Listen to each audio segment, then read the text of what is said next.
Welcome in. Does this even work? Like from the first attempt, let's see. Yeah, it works. Good.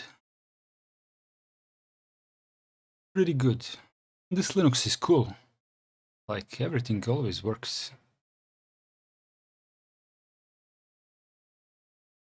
Give me a second to organize my windows around my desktop. Where is my chatbot? Chat. Oh, Zoran is testing chatbot. Nice. Yeah, chatbot works. Good. Good. Hello. ¿Cómo estás? ¿Todo bien? Yeah. Ja, bitte. Ja, bitte.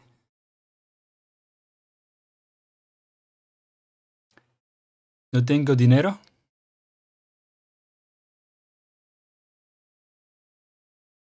Zuvol. Živeli, yes.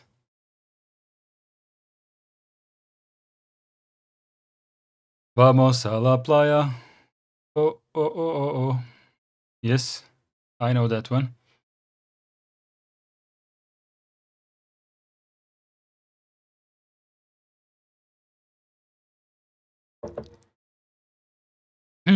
While waiting for anyone to...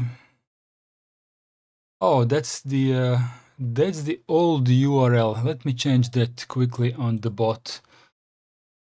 Streamlabs. Streamlabs. What is the new room alias? Just LR at FOSS headquarters. Copy. Chatbox. Is it chatbox? Nope, not chatbox. I know that you can't see what I'm doing, but trust me, I'm altering the bot commands. Cloudbot. Oh yeah. Okay, so commands, timers. Yeah, the timers. Okay, let me edit these timers here. Paste. Oh crap. Not what I wanted. Close, edit again.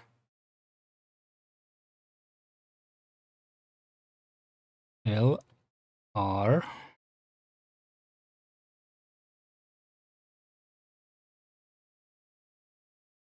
Okay. I think I done it properly. Copy, confirm.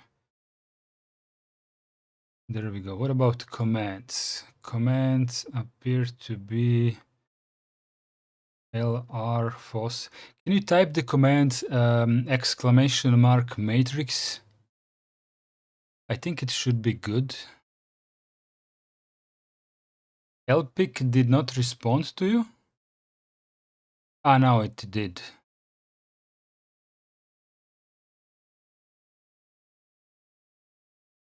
Let me see if matrix works properly. LR FOSS HQ. Let me click on that to see if it works. 79. Yeah, that's fine. That's fine. Okay, so we got that one running. Who else was in chat? Joseph DiGarmo. I installed Fedora 42 KDE. Impressive so far. Yeah, Fedora is pretty cool. Pretty cool, especially now since version 42 that it treats KDE as the... well, they treat it as equal to Gnome now. From their perspective, they are going to be extra attentive towards KDE. I mean, the versions of distros. I think you're good with that one.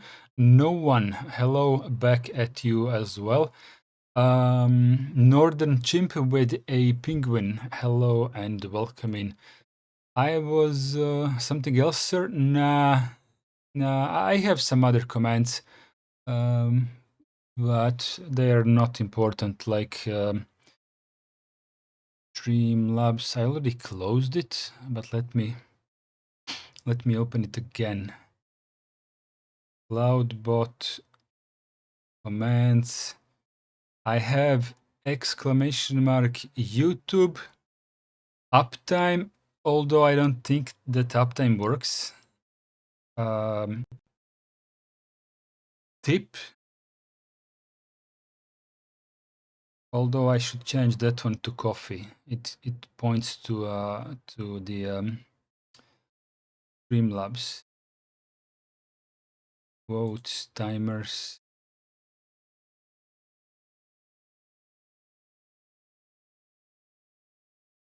Let me change the tip to coffee. Commands.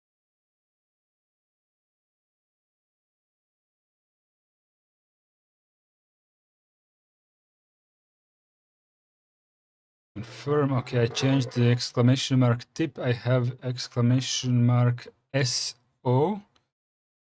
That's like the game that I'm playing, but it's I'm not playing anything. Exclamation mark PDF. You know where that points to. Exclamation mark game. That I don't think that one works. Maybe on Twitch.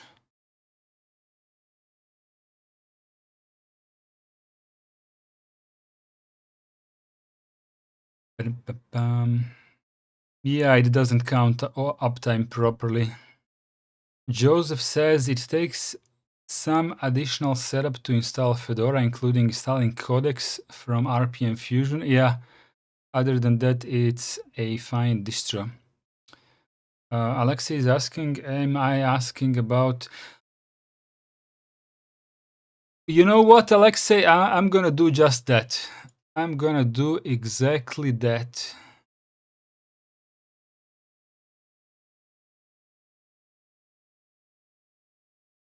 Save. There we go. The title of this stream should now be updated.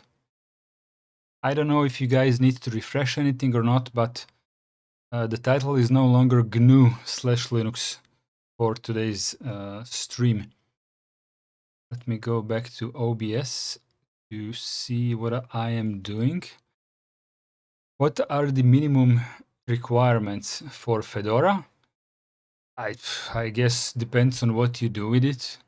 If you're just going to browse the internet, I think 4 gigs is reasonable. If you're going to run a couple of applications side by side, you would probably be better off with 8 gigs and some swap. If you're going to do something advanced like video editing, then,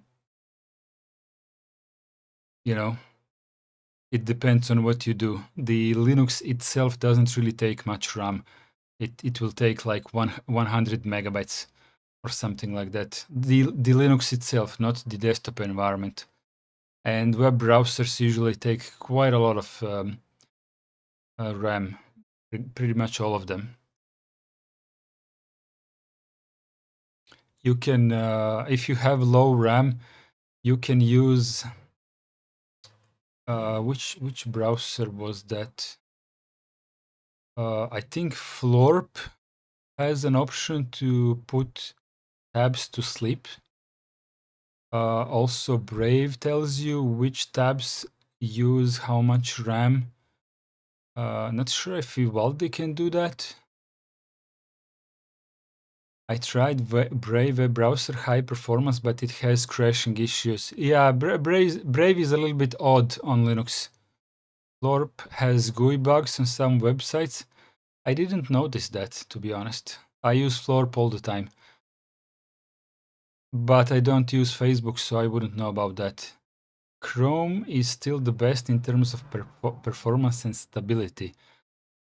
I haven't run Chrome for many years, so I really can't comment on that in any way.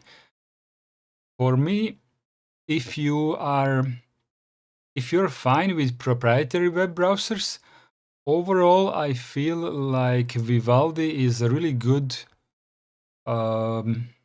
balance between being really stable and and it gives you a lot in return. It's a little bit of a kitchen sink, like You know, it feels a little bit like an operating system with as many features it has, but overall it works pretty good as a Chromium browser. If you want to just go with the Firefox-based browser, you're probably best off with just Firefox. The forks are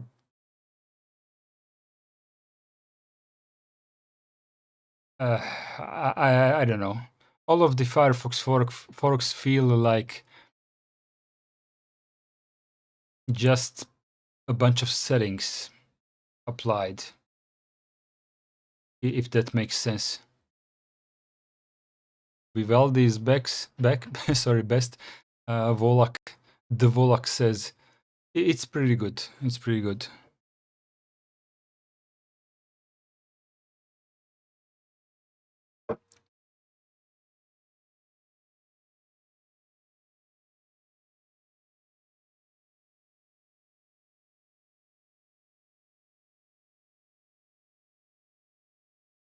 Display setting, mirror, apply, keep the change. You filthy animal.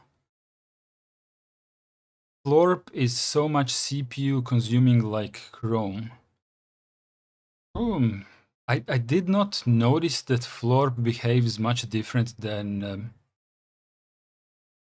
Firefox in terms of how much resources it consumes. I don't know.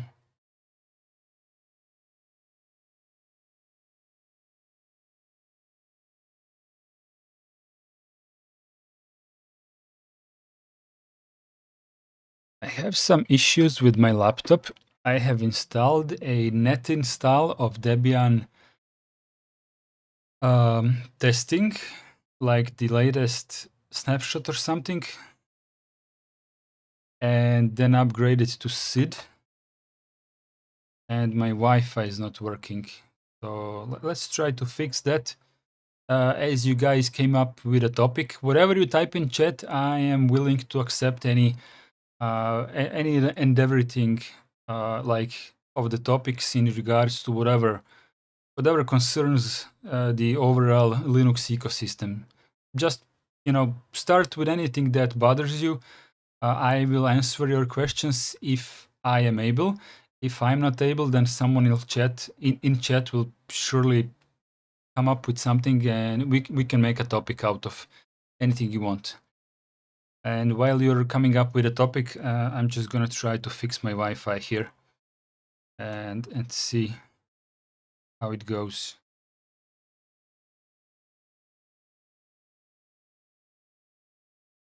Wrong keyboard. -I. So let's apt search IWL.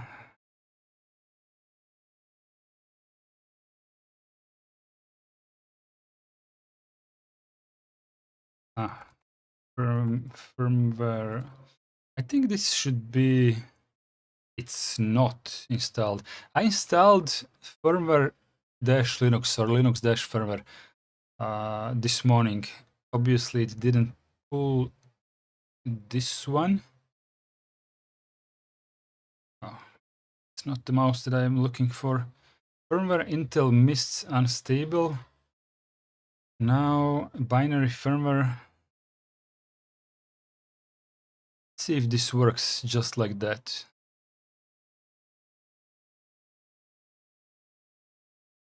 Wi-Fi. Not here.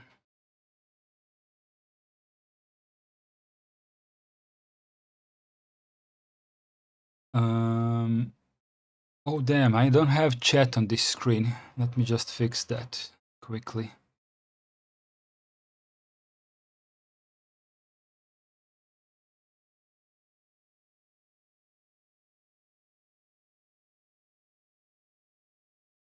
Browser existing. Streamlabs chat.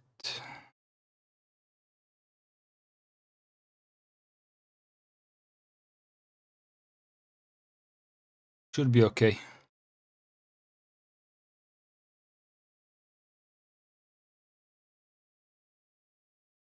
Ahmed, hello, hello. Need to reboot or at least to reload the kernel module. Yeah, I was going to reload the kernel module next. I was just not sure which one it is. And then I noticed that chat is missing on this OBS scene. Mode Pro. Actually, let's demesg and see if I can learn something from here. Grep Intel.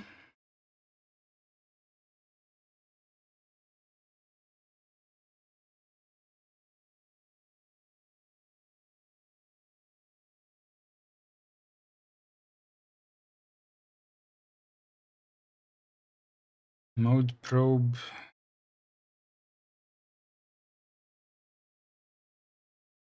Which one is it? This one?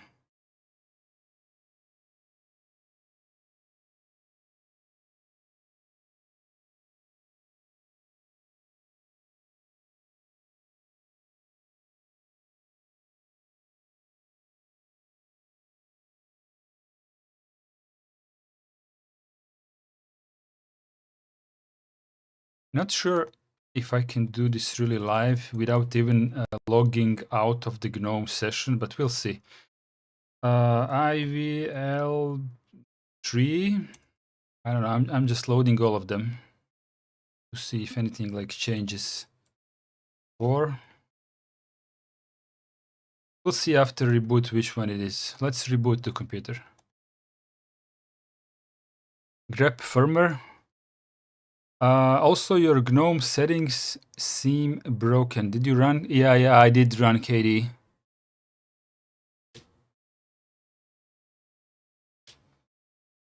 I have installed KDE first, and then I used it for a while.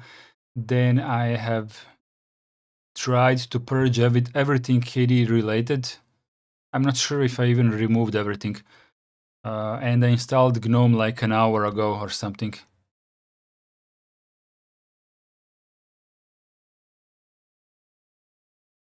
Let me fix the GNOME session first. Let's do this like Dart login. Config. Do I need anything from my config? This is a pretty brand new user, which doesn't really have anything meaningful here. Let's just nuke the entire config folder just for fun. There we go. Where's the... there it is. Let's log in from scratch.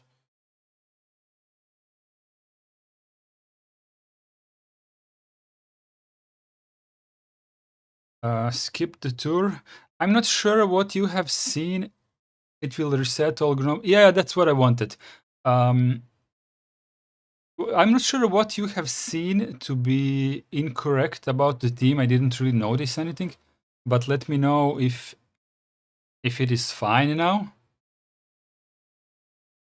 I did notice an icon for Wi-Fi not being properly rendered somewhere here, I think.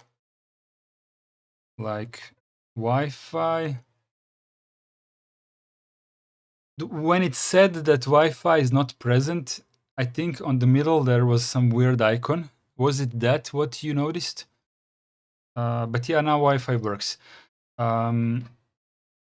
So that's the firmware package that was definitely missing. Thank you for that. Appearance, should we... Oh, you don't see it, sorry.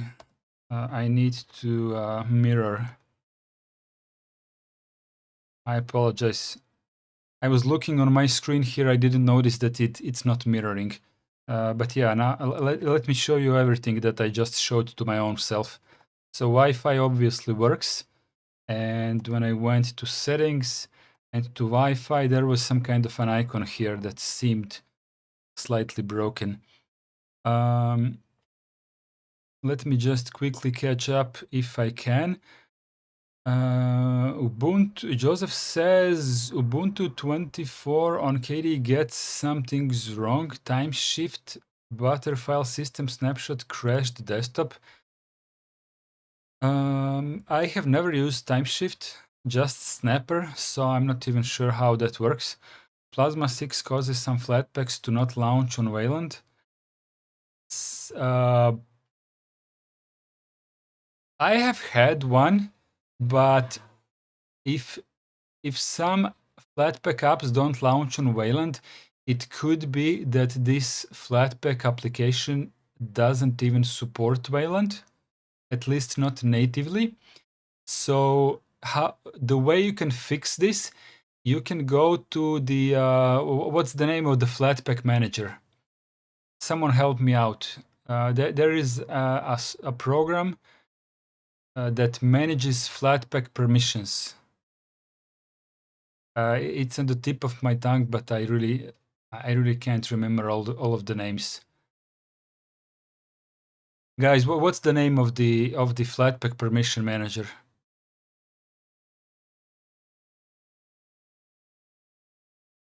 FlatHub is this FlatSeal. Yeah, that's the one. FlatSeal. Let me show you. Let's go and install FlatSeal. FlatSeal. Okay, so let's type my password quickly. So Joseph, if an application that is Flatpak is not launching under KDE Wayland, it could be that it doesn't natively support Wayland. Install FlatSeal, just as I did right now. And then, let me see, for example, what was the name of that remote desktop something program?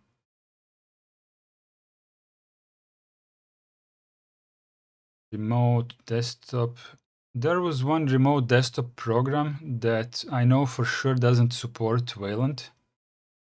Remote desktop.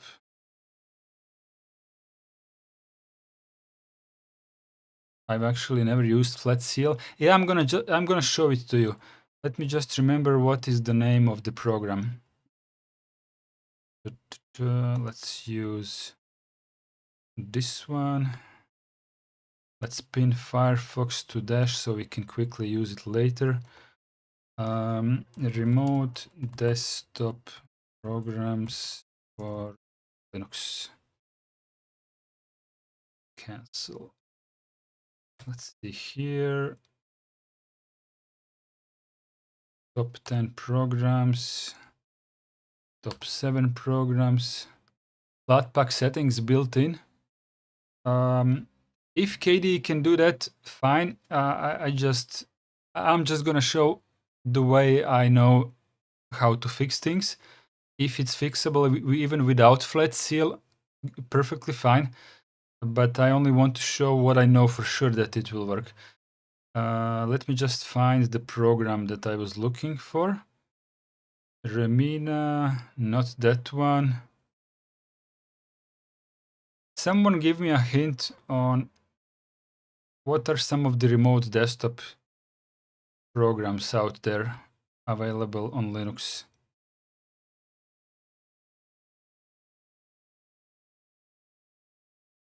RDP protocol, whatever.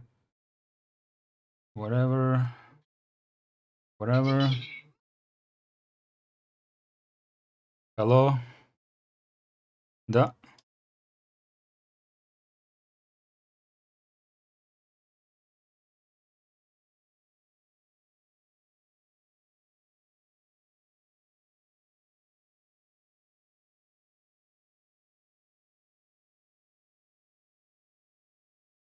Wife is bringing home pizza. That's good. Flat hub. Let's search here. Remote desktop. Maybe this search will do better. Oh, remote desktop manager. Okay, that's the one. That's the one. Software remote desktop manager. Oh, so we don't have Flat Hub enabled. That's the problem. Preferences. Where do we enable this, like, software repositories? Okay. Not here. Okay, never mind. Let's do it manually. Remote desktop manager. Install. Here.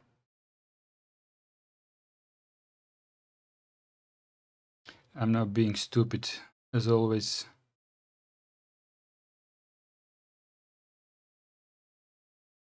Setup Flat Hub. Yes, whatever. So just apt install Flatpak, and we are going to need this one maybe. Terminal, we need that one as well. Sudo apt install Flatpak.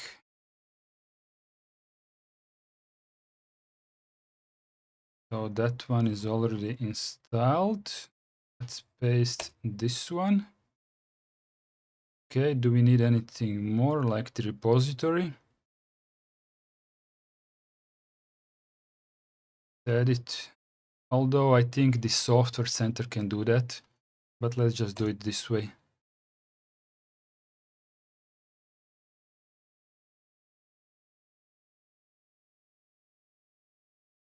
Turn this one off. Software center again. Remote desktop. Do we have it now? Manager. Maybe I need to log out, reboot or something, I don't know. Let's just Flatpak install remote desktop manager. Which one is it? We just copy paste. Sorry for not reading the chat. I'm kind of trying to be faster. Flatpak install. I'm just gonna do what works. Okay, let me just catch up with chat quickly. You need to configure displays again. Yeah, okay, I got that right. It's fine now. Good, thank you. Anson Curtinatis, I just came in. What version of Debian is this? This is Debian Sid. This is Debian Sid fully up to date as of today.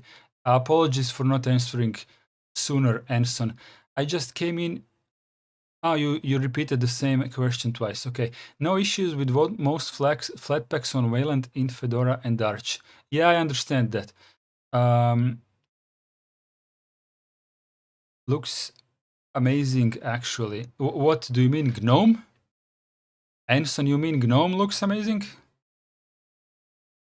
There are a lot of fans of this interface. I'm not gonna lie. There are plenty of fans of this interface. One of the main, like, I was going to say components, but Gnome has workspaces, right? So I'm doing this on a touchpad. Basically, you do the 3-finger swipe up and down to see what's open, and you can just move stuff around with your mouse or with the keyboard shortcuts, and basically have different workspaces for different things that you do, right? So you can, for example, do something in your web browser, and with 3-finger swipe just peek into whether this process that I'm doing, like installing a program, is finished or not. Just go back to where you were. The best thing, in my own opinion, although I'm not really a Gnome fan, I need to be upfront about that. The best thing about Gnome and all of its gestures is the direct drive, as I like to call it. So gestures are not make a gesture and then wait for the processor to compute, and then it will do something. Like, gestures are really like glued to your fingers, if you know what I mean. You can move stuff around with your fingers. It feels like you're doing a touchscreen stuff. It's really good. It's really, really well done. I would take nothing less.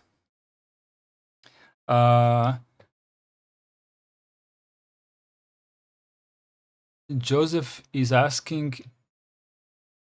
about something that I don't know what it is. Word Manager, Boxes, QEMU, Nick K, hi, welcome in. Sorry, I'm slow. Okay, restart the system. Okay, click restart. Okay, you have to refresh source. It's all good. It's all good. I can do it as you saw. I can do it with the command line. It's fine. No flat seal. I like the super key +1, 2, 3, 4, 5. Yeah.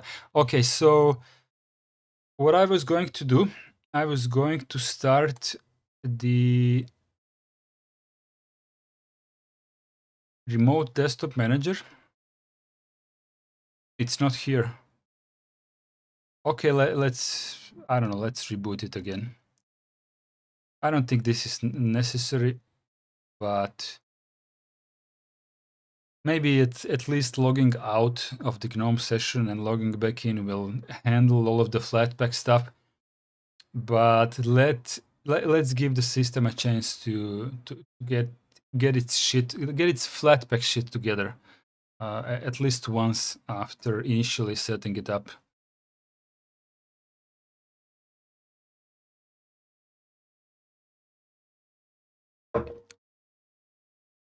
You need to relog in? Okay, yeah.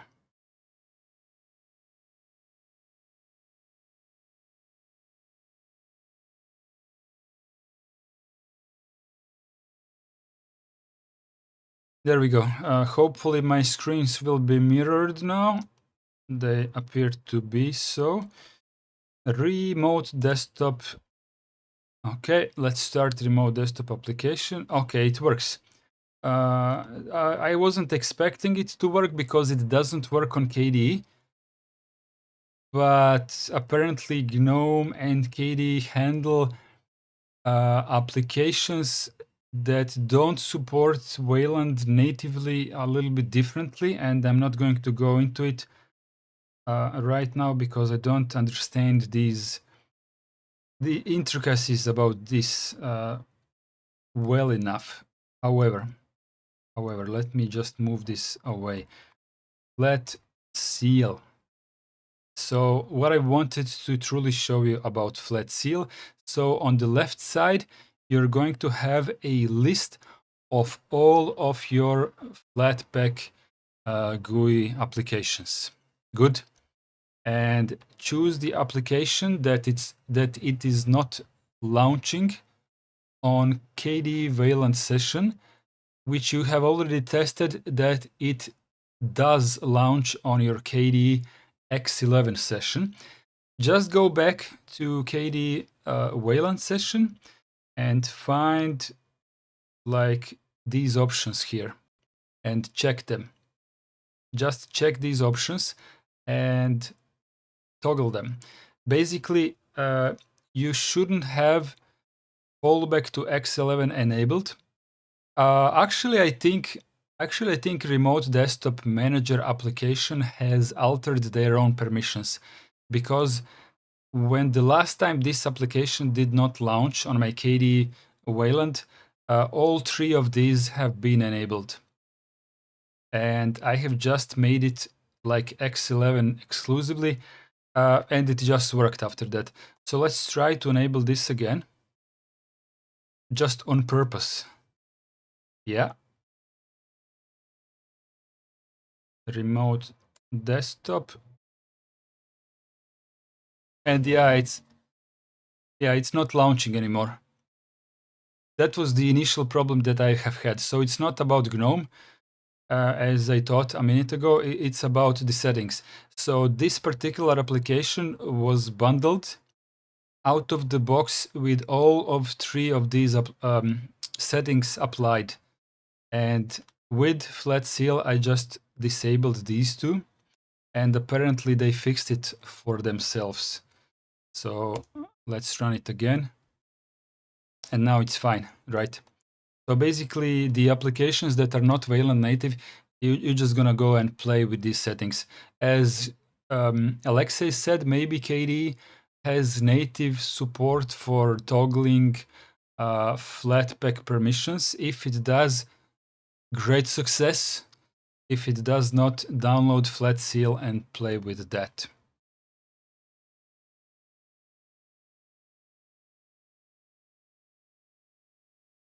I'm gonna pin terminal for myself here. Pin to dash.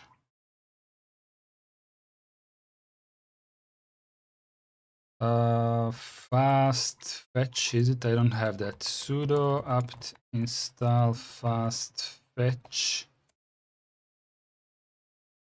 There we go. That's not my password apparently.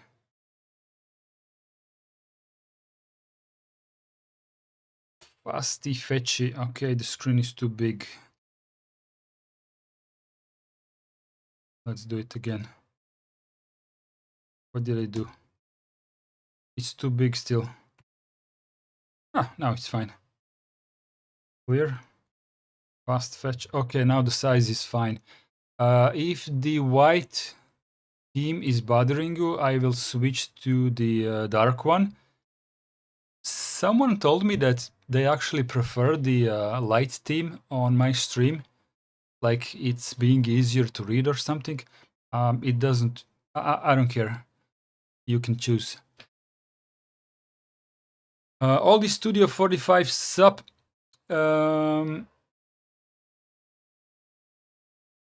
I feel like if you're not too prissy, Gnome is the choice for everything. I use KDE basically most of the time, and on my laptop I use Hyperland. I don't really use Gnome anywhere, to be honest, but I'm just like that. I kind of stick to something for a while, and when I get bored, I change it. It's fine. I tried to use Cinnamon 2 or 3 years ago, and it had some issues with multiple monitors and my ThinkPad dock. Then I switched to KDE and everything worked perfectly, so I just stuck with that one. Chat is on top of most of the window. I don't understand what that means. I can see where the chat is, but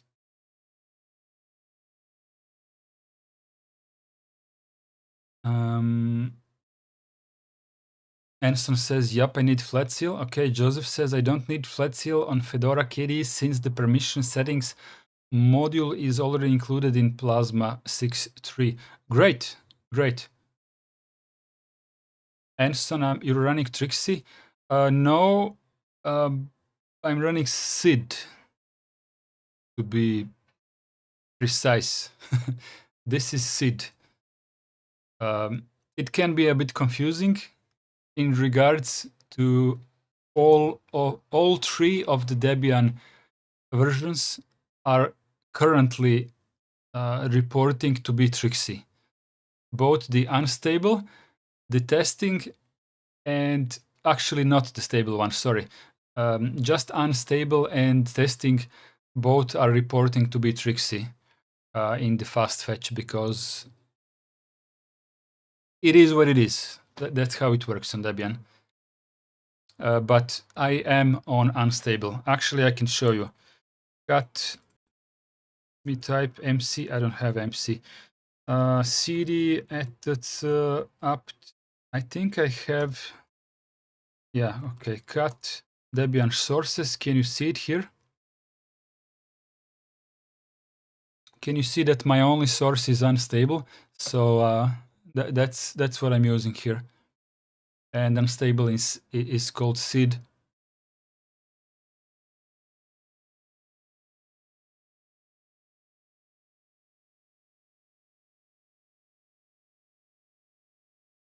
Thought Sid was different than Trixie. Alexei is a lot better in explaining that one. I'm actually puzzled myself, but in reality, unstable is rolling almost always, except now. So now it's getting a little bit less of an updates, but I don't know. It's really hard to explain. Even I don't understand it. Basically, unstable is where Debian developers put all of the new packages in. And after a while, when they are fairly sure that packages are fine, then they move it to testing. And in testing, they are, they put them there after some time. When it's time for the new stable distribution, like roughly half a year earlier, they start freezing the testing version slowly, and that one becomes the next stable. Sid doesn't really get frozen, but the new packages updates on Sid slow down a lot until the stable gets released. When stable gets released, Sid will, I think, get its name back. I think. And it will get a flood of new packages. Alexis says, don't change the light theme or I'll see nothing in my room. Okay, good.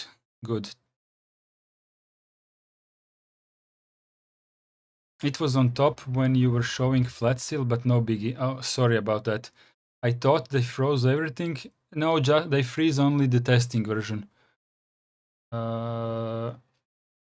You are on Sid. Thanks, Toy Story. Sid is Debian rolling. Okay, I'm scared of Sid.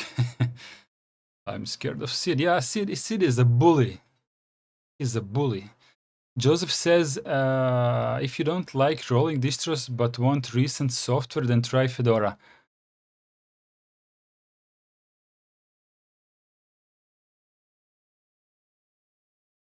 Yes. Yes, I would agree with that.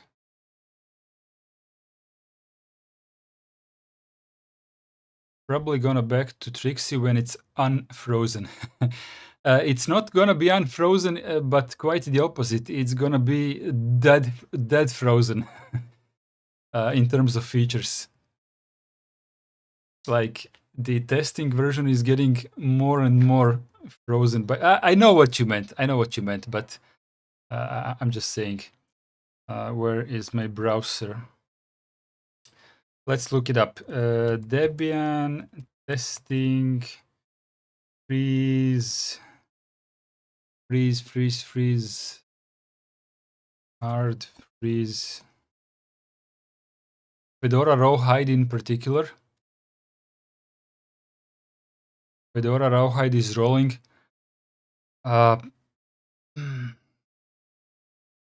Fedora Rawhide is beyond rolling.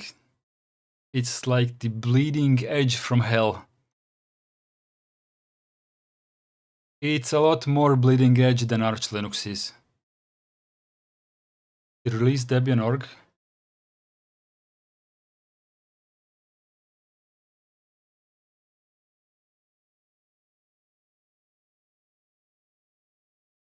This is the table that I wanted to show up.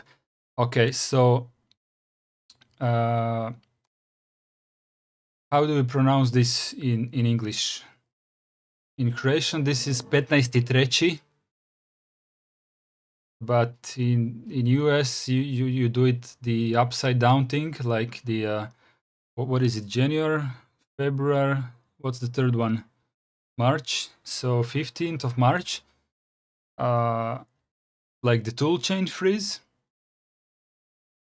So Pacman is wicked fast. It feels roughly the same as apt to me.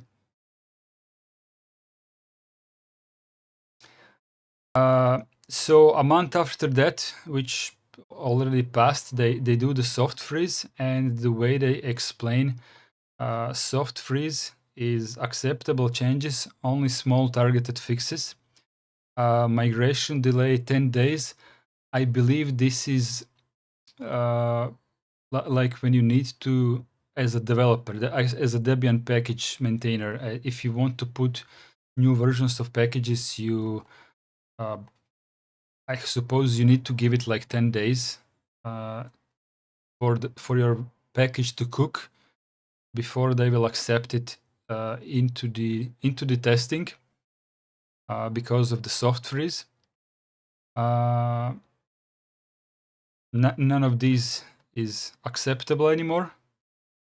Migration rules, automatic migration, except if manually blocked. Okay, so this was like a month ago, right? No, less. This was like 3 weeks ago. They did the hard freeze. So the hard freeze is now up until they announce when they are ready for announcing the full freeze. No non-key packages with auto package tests, small targeted fixes, I suppose, still acceptable. 20 days for the migration delay, and I'm not sure which date would this be, but after a while they're no longer accepting new packages, right? So right at about today, I think they would still accept the KDE version 6.3.5, but I don't believe they will do it. But according to their release, according to their policy, I think 6.3.5 is still acceptable at this point. Packages, Debian org, I think 6.3.4 is the version right now.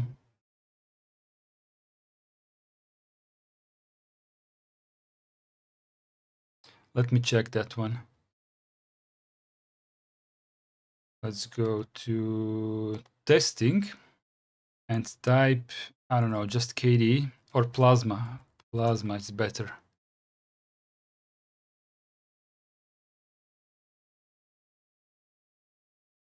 Zoom in a little bit.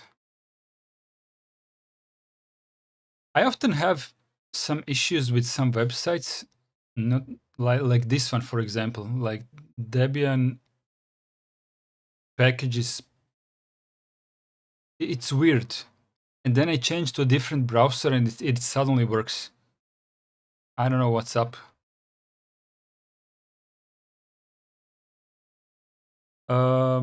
Anderson says I'm monster and still love apt instead of DNF.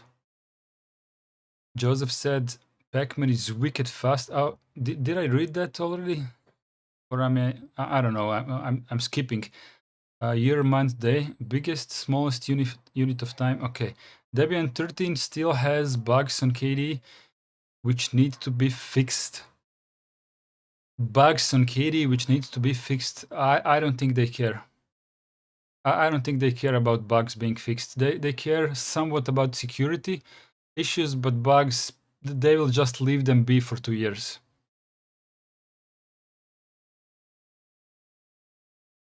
Search in terminal, but I'm on Sid.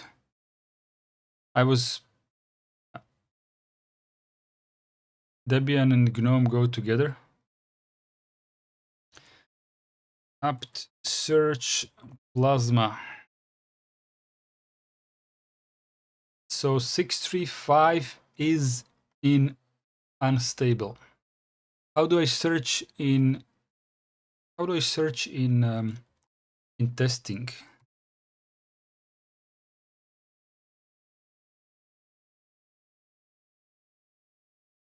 Target release -t.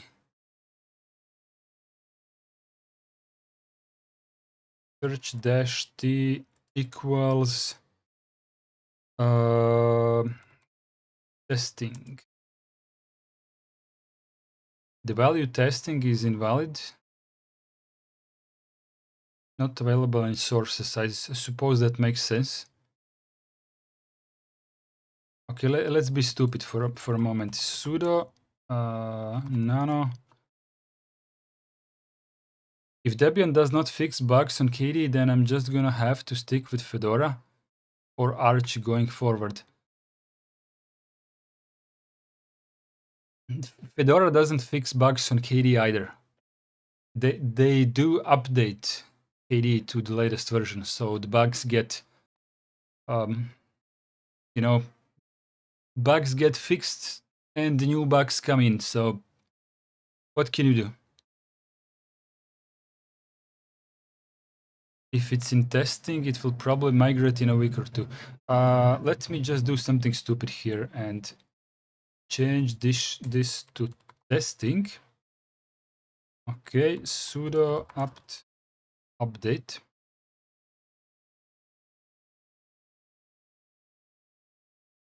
I have seen your last message. Okay, let's search Plasma in testing. Yeah, so in testing we still have 634, while 635 is in unstable. We will see. According to their release policy, I think 635 has still a chance to migrate.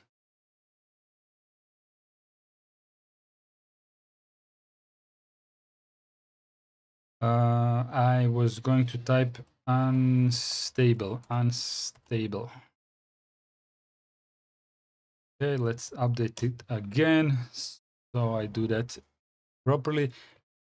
KDE is less buggy in Fedora than Debian 13. Why would KDE be less buggy on Fedora?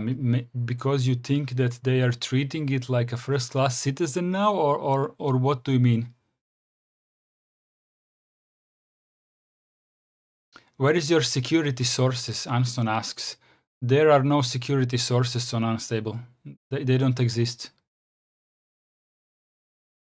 Is the security built into Unstable? No, it's not. They just don't exist. No such thing on Unstable. Cannot change SDDM backgrounds on Debian 13. Are you sure? I have, I mean, I could install KDE again and see how it behaves. If you guys want me to install KDE again on this laptop, I can do that. It's just my testing laptop, I don't care. I installed Gnome today because I wanted to use Gnome a bit. Sid is a bully. No, it's the way it works, right? Unstable is just for developers to upload their new stuff in there. Like they test stuff in the experimental distribution, and then they pull it down to unstable.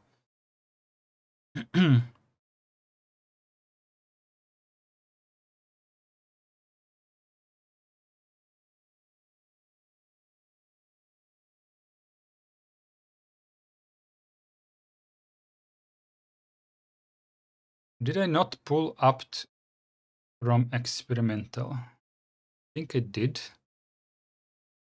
But maybe it migrated to unstable already, so it's not marked anymore.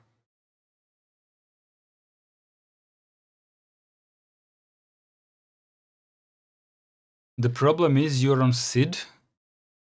Ah, you mean my my background's bug would not be the same as on actual testing?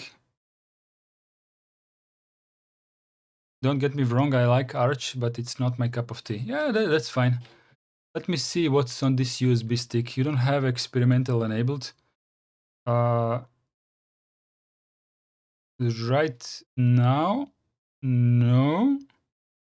Right now, no. But I did pull.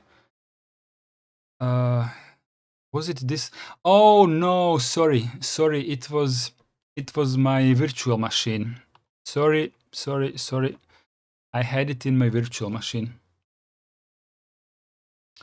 Let me see which IP is it of my virtual machine.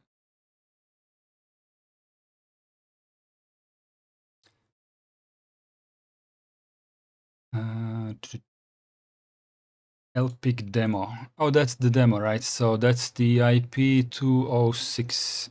I would say let's try it. SSH N608 99 206.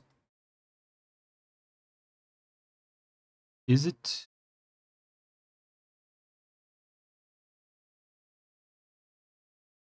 That one. Lpig demo. Yeah. Okay, so cut edit apt sources list D Debian sources.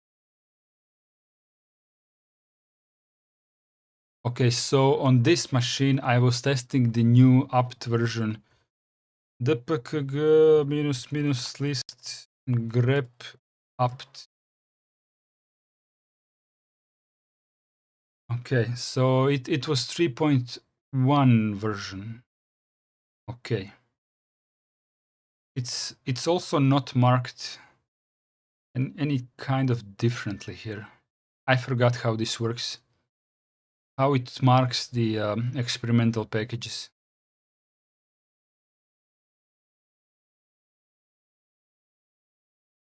Joseph says, give it a few weeks before I could officially declare myself a Debian to Fedora convert. Emerson says, it's easier to break packages in Debian versus Arch, so I guess I am a person that likes to bully myself.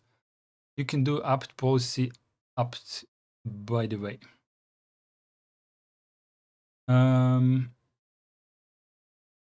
It's easier to break packages in Debian. If you pull from third-party repositories without thinking about what apt is telling you and just pressing yes on everything that the third-party repository causes, then for sure you're going to break your system. It's quite a high chance that you're going to do that. If you stick with official Debian repositories, I don't think that you can break it. At least if you stick to the to one version and don't mix them together. I'm just talking a little bit from experience. If you go with the testing distribution, then all kinds of shit can happen. It's not supposed to be a stable distribution.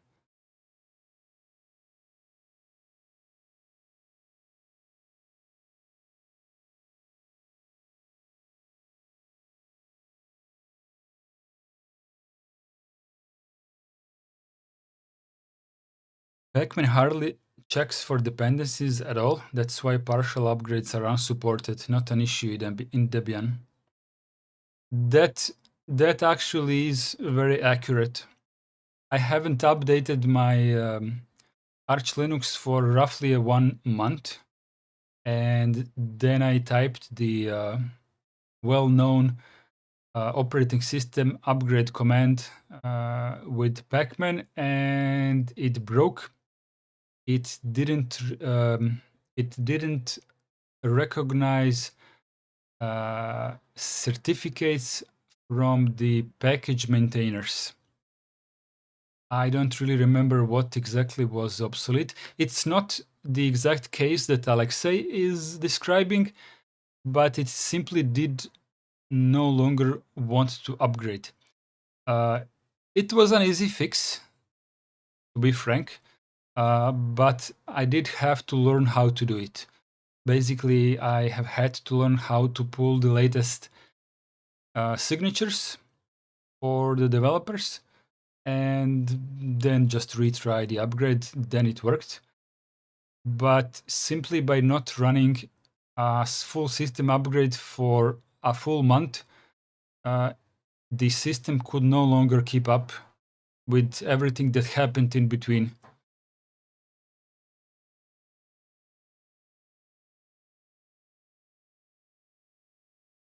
Northern Chimp says, can't avoid third-party repos altogether. Node.js. No, Node.js is fine. Their repo. Try apt policy apt.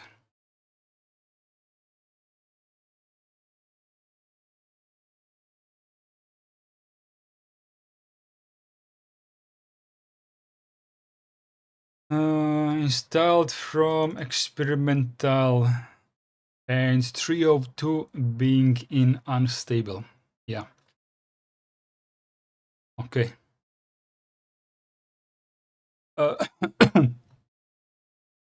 For those of you who don't know what Debian experimental is, it's kind of like a distribution above, like the fourth one above Sid unstable, but not really.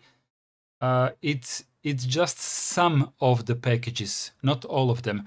Like Sid is the complete distribution, while the unstable one, while experimental is just certain new packages that needs to sit on top of unstable. So you have to have unstable in order to install, for example, apt version 3.1 from experimental. You can't have entire experimental distribution. It doesn't really exist. Anson says such a good community here. I really hope that's a genuine statement, and if it is, thank you very much in the name of everyone present in the chat right now. Northern Chimp isn't. Alex is asking. Northern Chimp isn't our a third-party repo as well.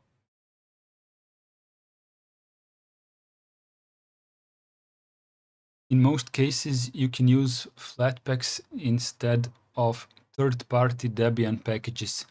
I think that's true. I mean, it is true, but what I meant by I think what I meant is I think that a lot of people could agree that that is a good way to use Debian stable.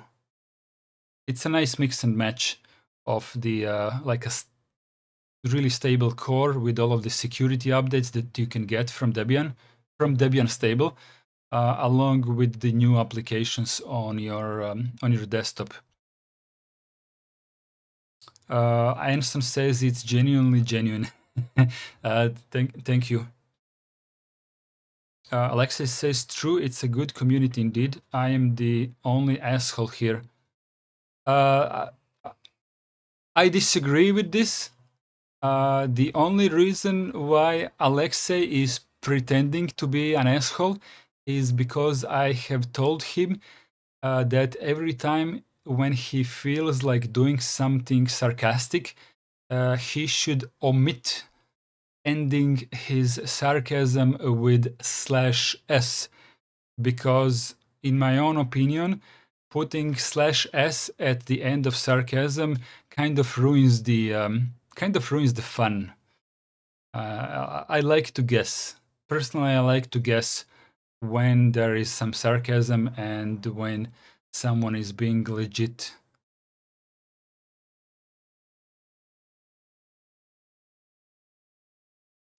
Oh, someone just joined my Matrix room, and his name is something that my Matrix program is unable to show, like a really weird character. User 25644. Nice. I feel like this is going to be a job for my spam bot. Maybe I'm mistaken. Hopefully I'm mistaken.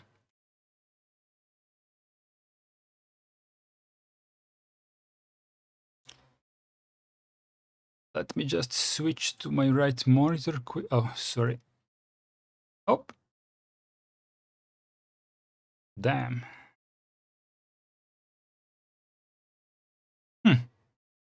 I think I broke something. I can't switch to my right monitor. But I know what it is. I know what it is. I know what it is.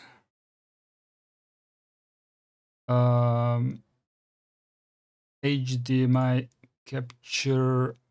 There we go. Welcome in, new guy. So the new guy in our chat room is user 25644. That sounds lovely. That sounds lovely. If you're in for some casual chat beyond this stream, you're welcome to join the Matrix room that the bot dropped a moment ago.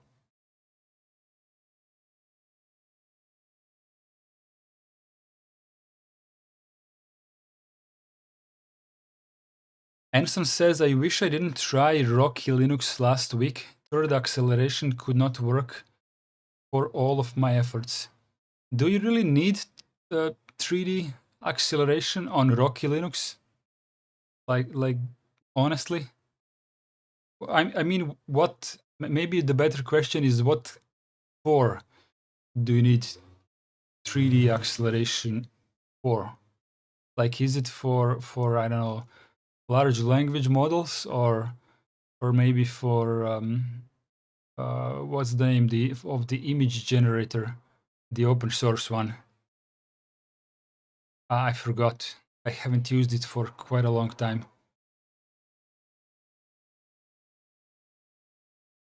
Virtual machine wise? Yeah, can you explain? Alexei is asking pretty much the same question as I'm asking. Why would you use 3D acceleration on a server? But I suspect it could be due to some calculations that are best done with a graphics card.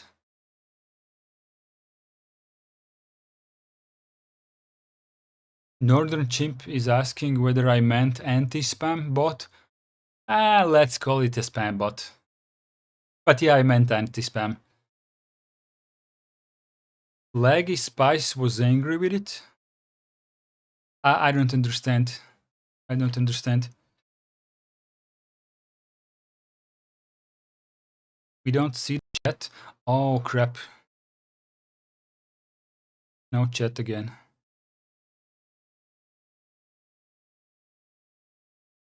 How did I break it again?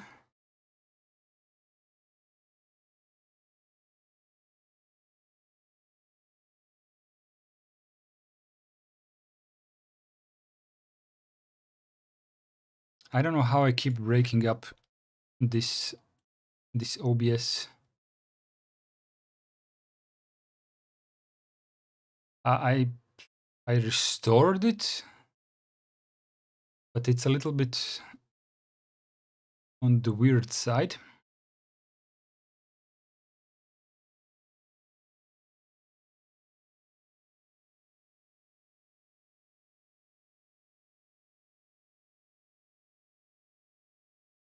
Should be okay now.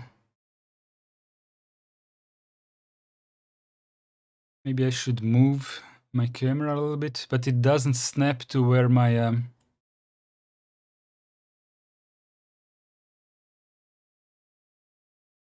I'm just nitpicking here the pixels.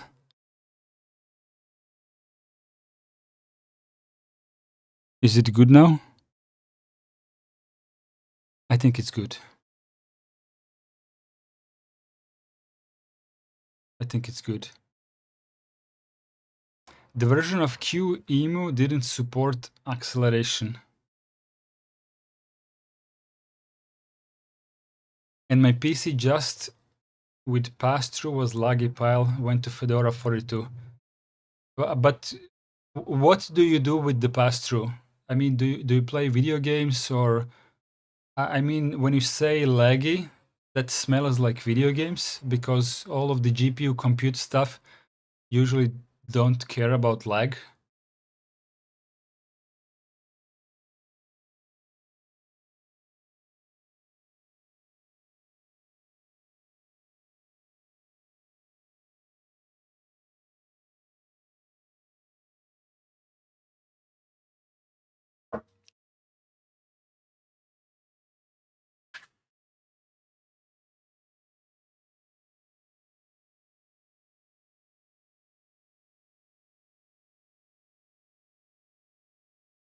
Not the best thing to show on YouTube live stream, but it is what it is.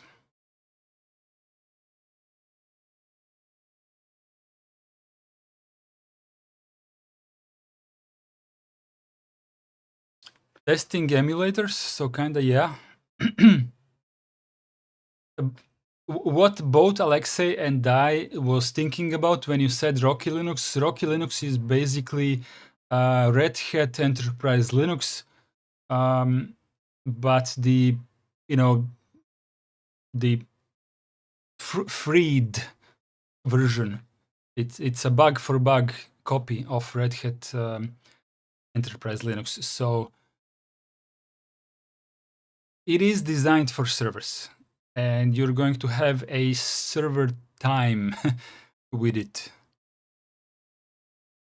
In case of Phoronix, it's a requirement. Yeah, I was going to search for a new topic for our live stream.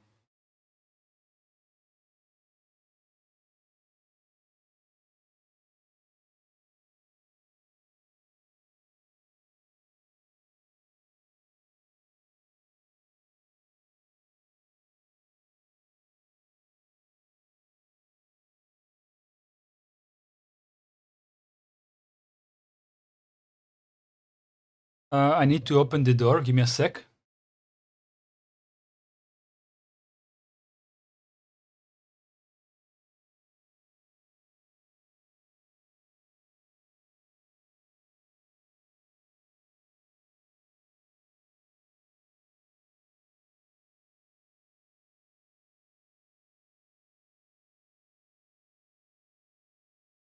Rocky and Debian have a soft spot in my heart. How is it that Rocky already has a soft spot in your heart?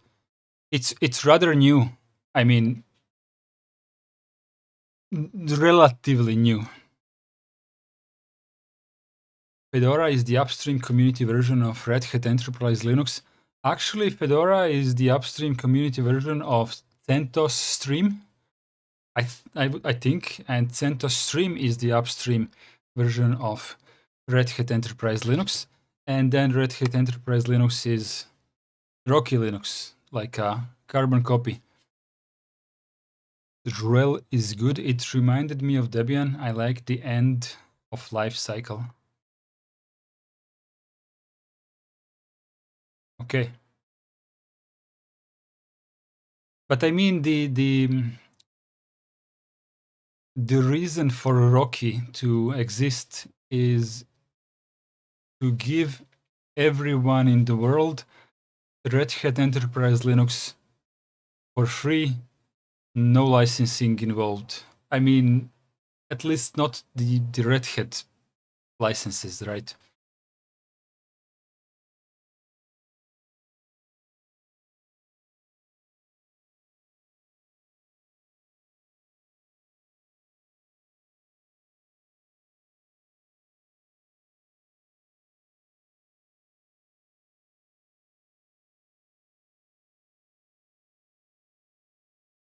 Live stream.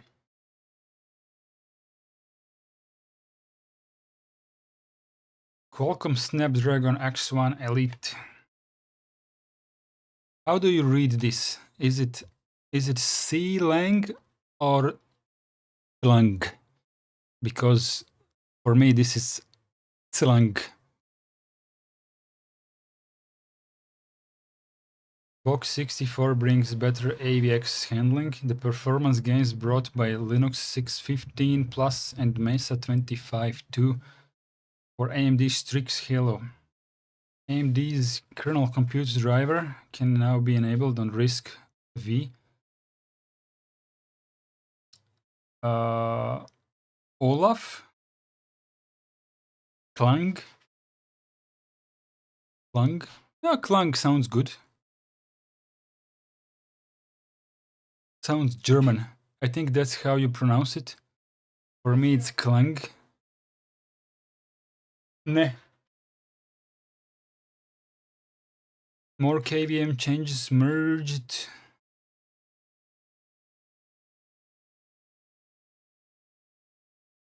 Arkboy, I have lots to say about that title. Yes, finally someone who noticed the title. Bring up the juice. Bring up the juice, sir. Bring it up. A Fedora-based distro for noobs, which get everything right, would be a boon in the Linux world. Nobara and Ultramarine Linux have various bugs. C-Lung. I think they rewrite perfectly fine programs in Rust for no reason whatsoever. What was the program that? The Alexei. What was the program for handling piping of the WayPipe? Was it like WayPipe Linux? Today I find out that, you know how in X11 server you could SSH into a remote server and export the display back to your own host, to your own client, and you can run on the remote server a graphical application and it would load on your screen.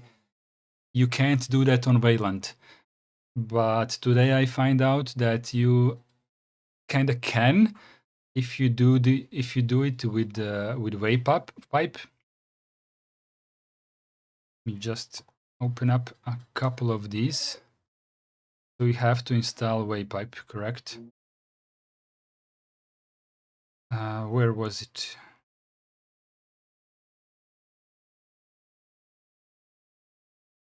Somewhere Rust was mentioned.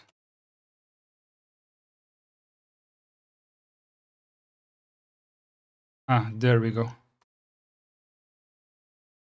Where is it? WayPipe. Originally, WayPipe was developed in C. It was later ported to use Rust. The C implementation, now producing an executable called WayPipe-C, has been kept in the repository for use on older systems which do not have the Rust version's dependencies installed.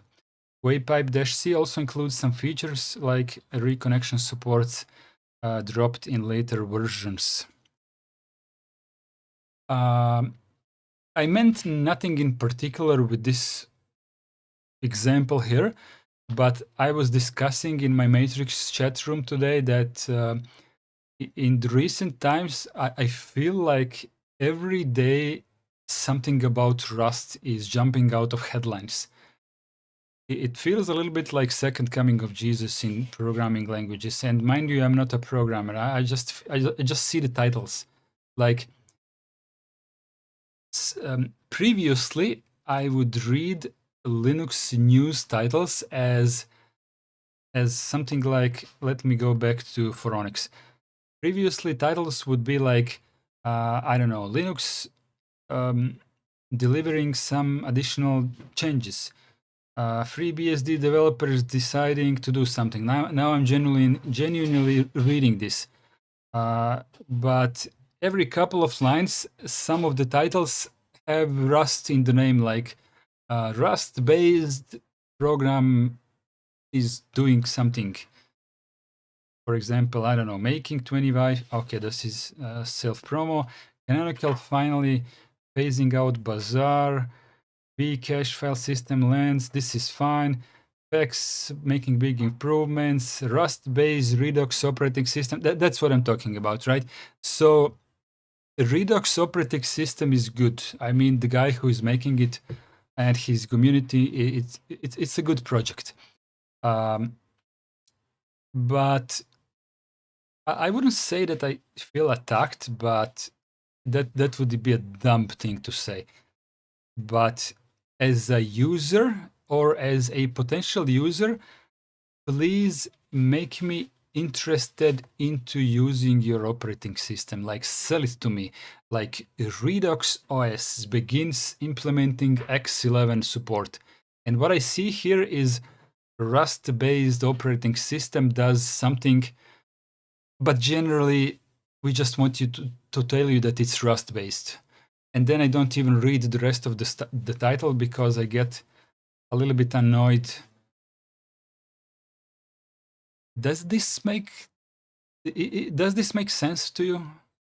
I'm sorry if it doesn't, but I think the journalists should completely drop this word whenever it's completely unnecessary, because I'm really interested in Redux OS beginning to implement X11 support. I am genuinely interested in this topic, but I'm not interested in the left part of this topic whatsoever. As a user, I really don't care if you program the operating system in Zig or Rust or C or C++ or Swift or whatever the hell the low-level system language you have picked for your project. It's on you which language you have picked.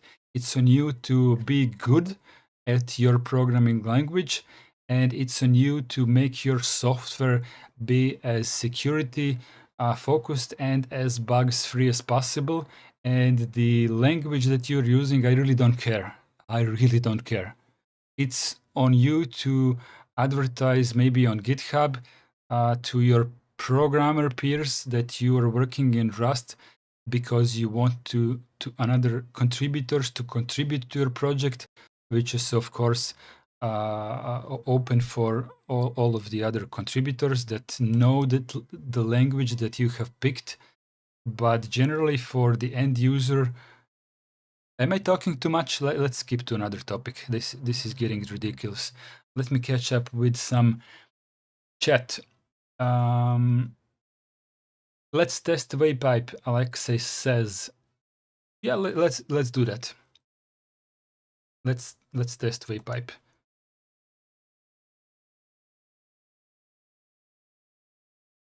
Where is my?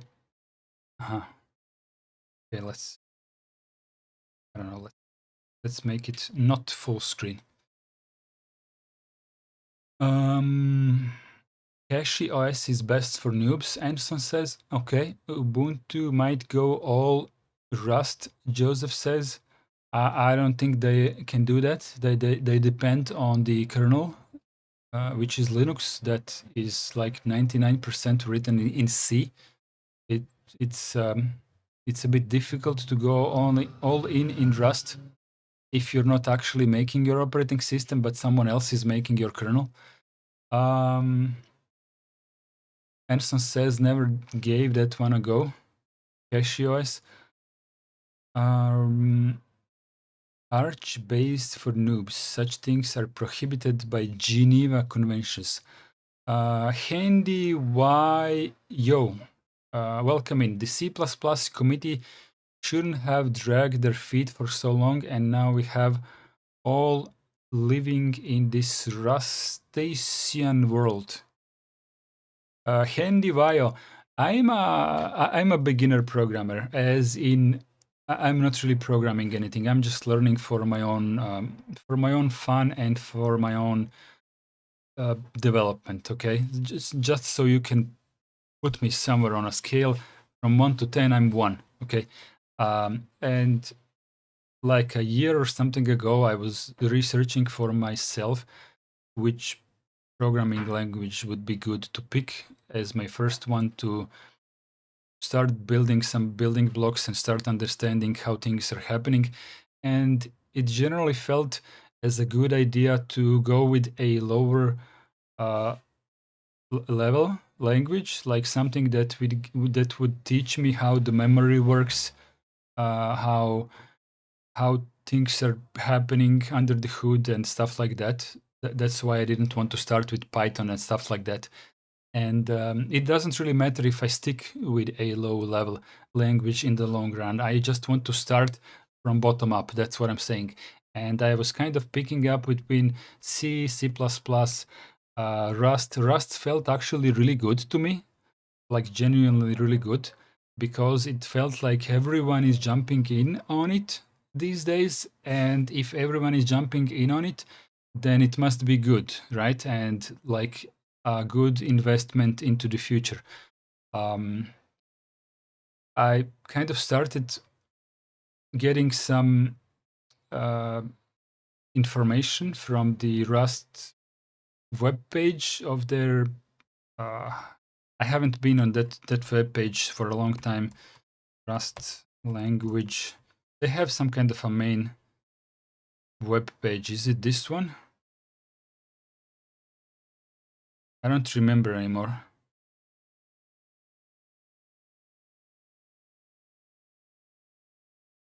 Is there some kind of Rust, like a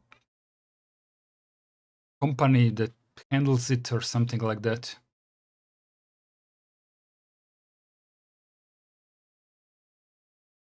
Let's just type Rust.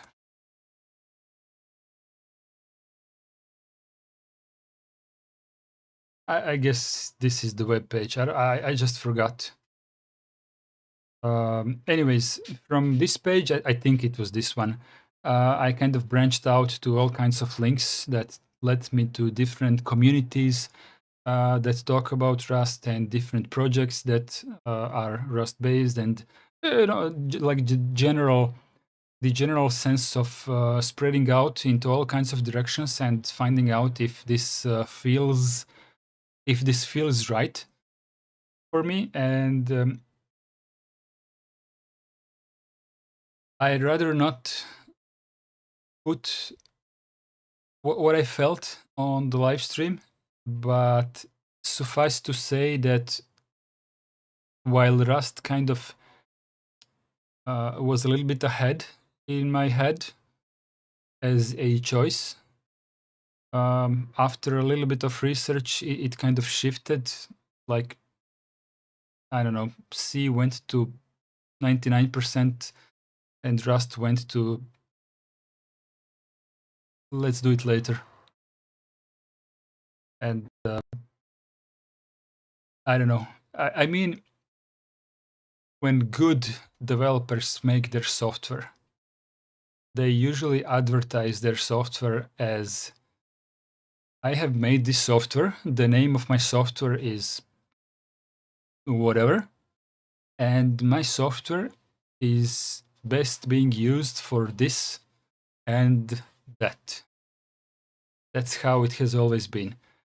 In the past year, when I see a new software, especially in the Linux community, it usually looks advertised as, this is a Rust-based software, and it may be doing something, and its purpose is being memory safe, and there is a tiny font below that says maybe what this software is all about. Am I going too far with this?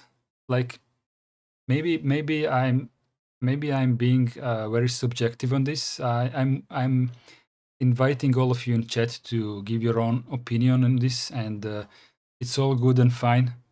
There are no wrong opinions in this community, on this chat, on this channel. Everyone has the right to not like knock me down and tell me that, like, I'm an idiot or something like that. It's all good, but the way I see software presented to me as a potential user, it's really like the first impression kind of matters. Like, sell your software to me, and I'm not talking about money. First and foremost, I'm talking about selling the idea of your software. Why is your software better than this other software that I am already using? Because this one is memory safe, but this one works just as good as well. But this one is memory safe. It's surely is better. I am one of these guys who just uses what I am used to. That's why I use KDE, and I'm not switching because I'm kind of used to. I don't. It has a lot of bugs, but I just feel at home with it. I don't feel like switching. I don't care about Cosmic or Gnome has been here for a long while, but the new projects. I don't think that Cosmic is bad. I just don't care. What I have as my desktop environment works. It is buggy, but generally I am used to these bugs, and it kind of works for me. I don't feel the need to change. Same goes for anything. Like, if you would rewrite KDE for me in a different language, I just don't care. Your language is your language. You're the programmer. Choose whatever.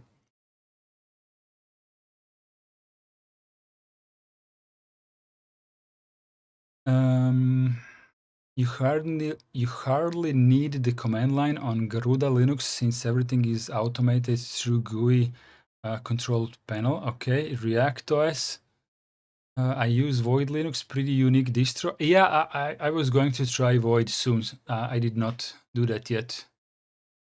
When I try a distribution, I usually give it a proper. Actually, let's do it right now. Let's do it for fun. Void Linux download. Let's do it live on stream. You are going to show me how Void Linux works right now. How in the world Rust feels good for first language? Demland Trap is asking. Because it's fairly low level and it felt like it's very popular. So if it's very popular, then there must be a lot of resources available, right? So from that perspective, it's good. Download a live image and rootfs tarbles. Is this the, let's go to the download button. Oh, okay, it's already that. x86-64, let me increase the font size a little bit.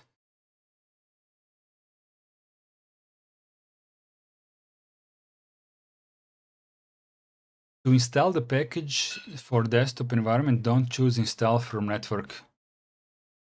Choose the local install option, okay. But basically that's where I download it from, correct? So let's increase it here. Which image should I download?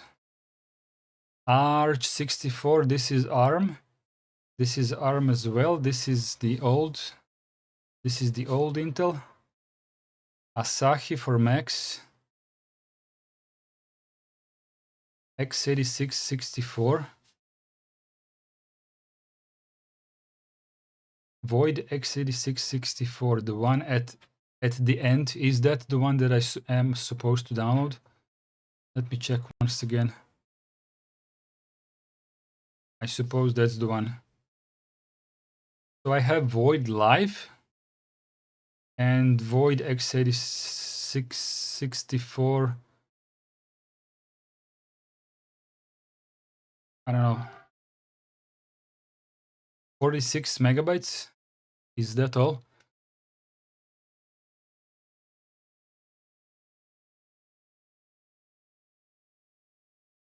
Demlan Trap says yes, it's a hype train.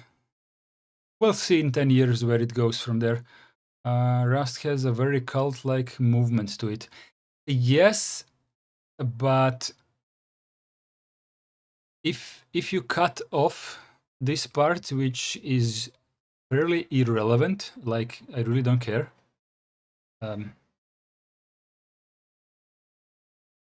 As a programming language, if it's technically good, then it's good. You know, it's a tool. So if it's a good tool for what you want, then it's a good tool for what you want. It is a little bit of a fast-moving target, so it might not be the best for a beginner. Maybe C is a lot better for a beginner because it's not really moving much. And, you know, WayPipe though, oh, sorry. I got confused. Let's do the WayPipe thing.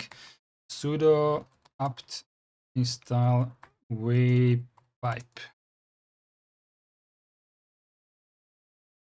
I get carried away. Okay, let the installer pull everything because I don't want to bother with no recommends at the moment. Let it just pull everything. It's my demo machine anyway. The machine that I'm using now, it's my Sunday Linux live lessons demo machine.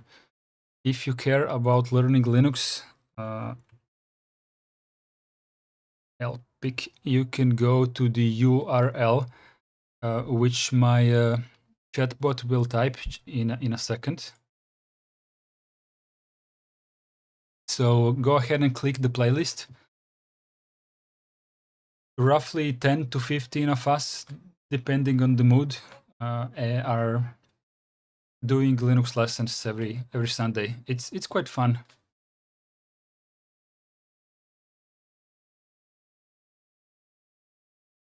Sudo apt install WayPipe.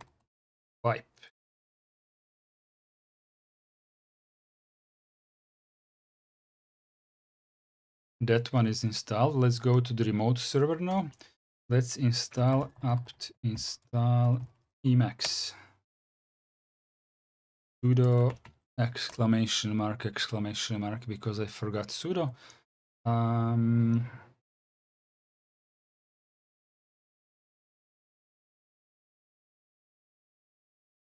It's kind of installed. Apt search Emacs. Not sure if I installed the correct version.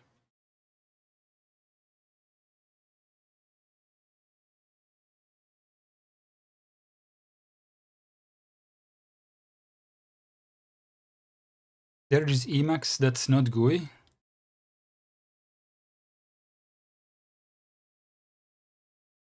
Elpa, LM. How many of the L's are here?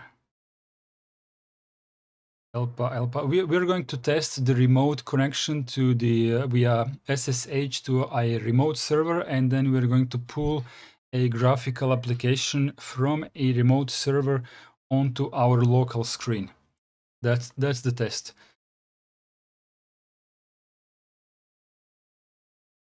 Oh hell, how many are there?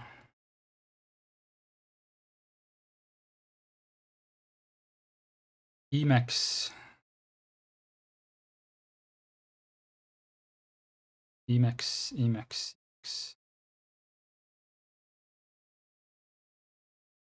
Emacs GTK. That's the one we need. Okay. Emacs GTK. Apt install. Okay. Sudo. Sorry, I keep forgetting. The chat says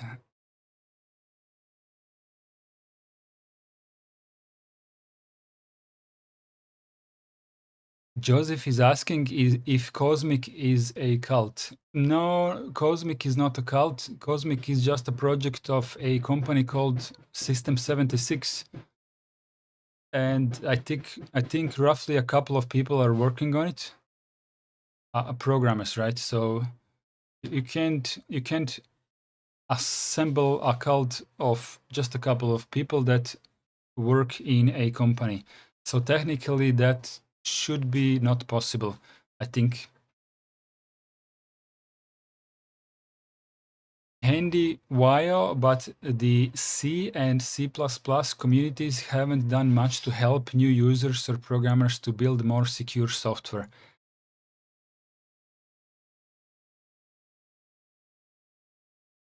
I'm not saying that C is easy.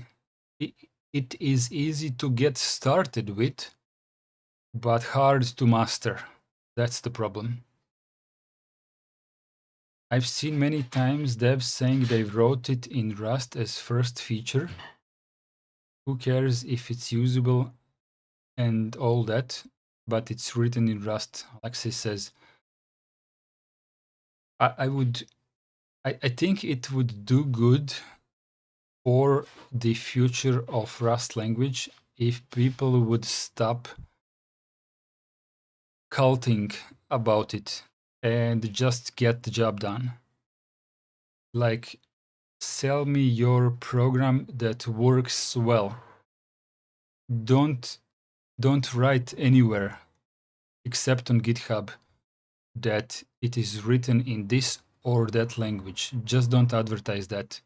It's like selling a brand new car and saying that it runs on this version of the electronic control engine control unit that is being written by this language.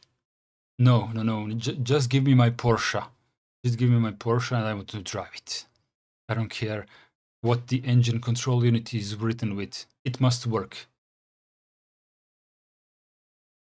Gotovo.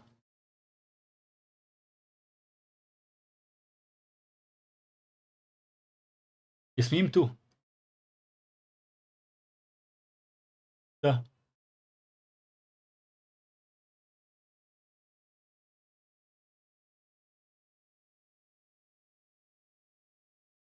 Why is everyone hate Pipewire? I don't know, I like Pipewire. It kind of collects a lot of different sound servers together. So from that perspective, it's nice.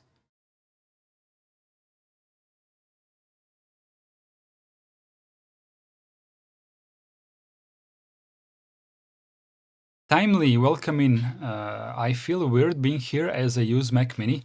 Even though I'm in Apple world, I still love Linux. Before I switched, I loved Fedora. Yeah, I have a couple of friends who are into Macs primarily, and when they use Linux, they prefer Fedora for some reason. I don't know why, but Mac users kind of tend to gravitate towards Fedora. I don't know why. It just feels like it's a thing.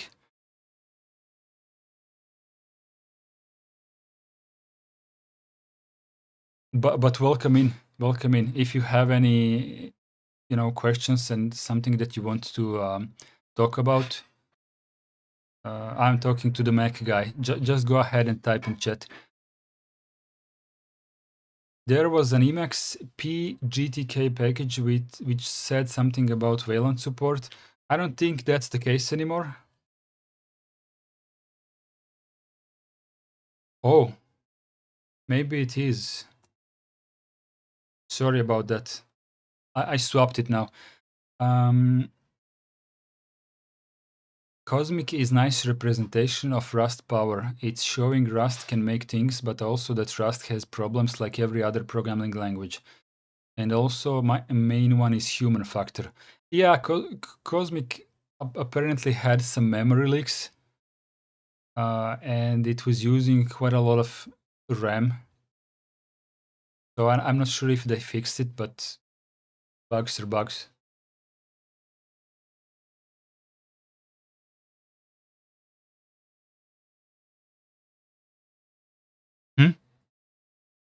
Okay. I received gifts.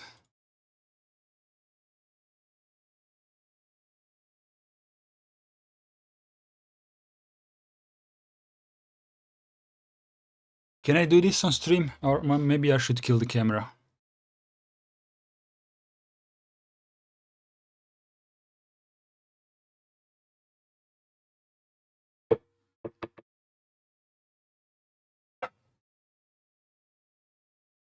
For first language, I would advise against Rust. C should be a lot easier to pick up. Yeah, I already decided on that one.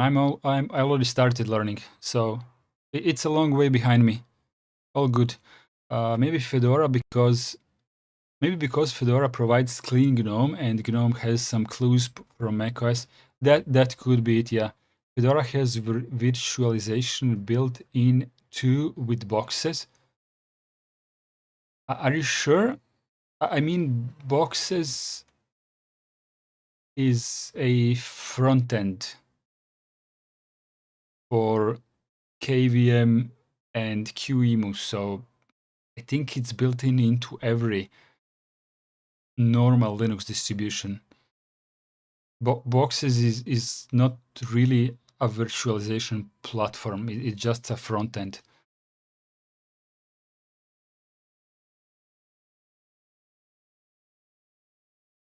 FortiTwo comes with boxes and QEMU, like pre-installed, like it's already on it when you boot it up. If it's already on it when you boot it up, a lot of Linux people would call that bloat. I'm not saying it's bloat. I use virtual machines, but a lot of people don't like pre-installed stuff.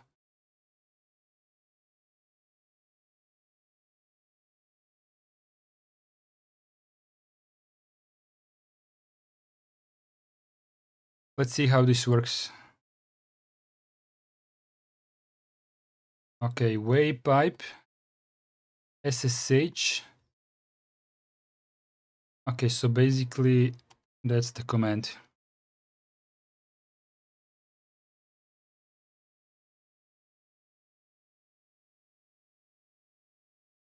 WayPipe. I don't think I need the user because it's the same one as my local one, but I do need an IP address of the remote server, which is 99.206, and we want to run Emacs. Okay, so once again, for those of you who just showed up on stream, I am typing this command on my local laptop, and the 192.168.99.206 is a remote Debian server with WayPipe installed, and we are going to try to run Emacs on the remote server, but displayed locally on my screen.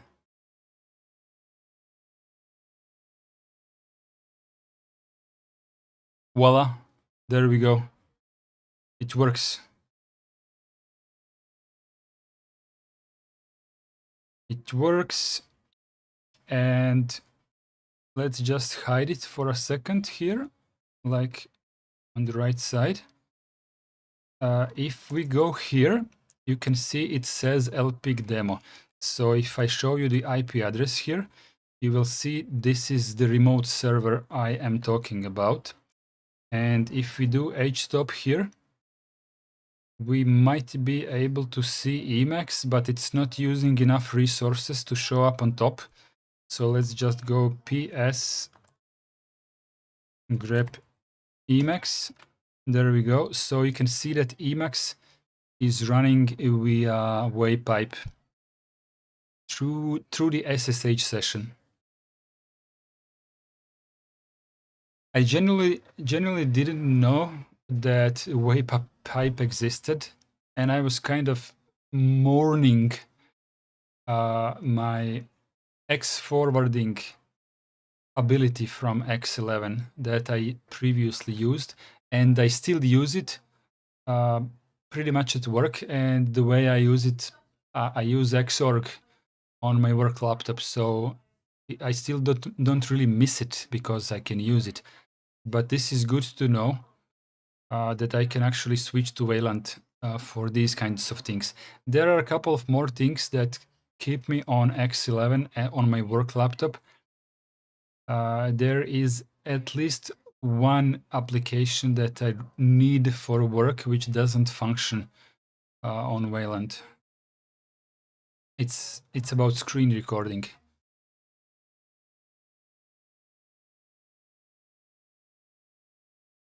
I'm gonna kill the camera just to be polite towards you guys.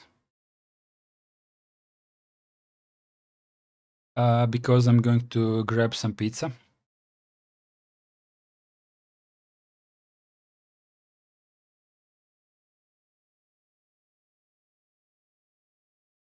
This is very hot.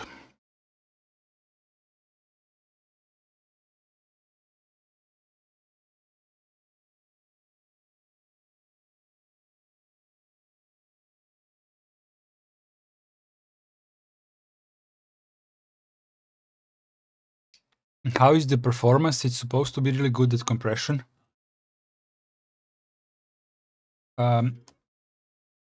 Let's try to run a web browser. Emacs is not good for performance testing.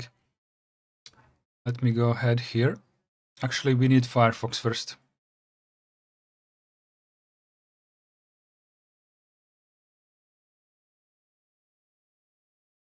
I'm installing Firefox on a remote server so we can test it locally via WayPipe. Let's do that now. Firefox. My password again.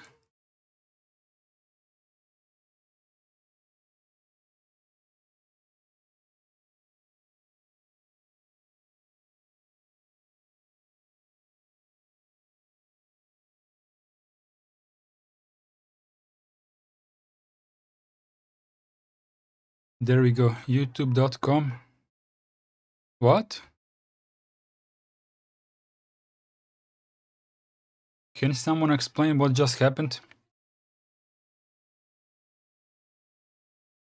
Aha, I said YouTube, sorry. Now it's fine. Sorry, it was a typo.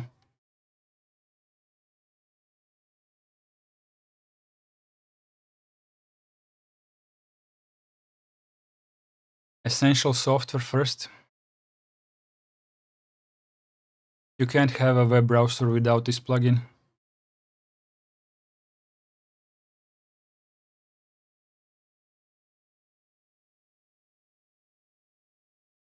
Okay, let's test performance.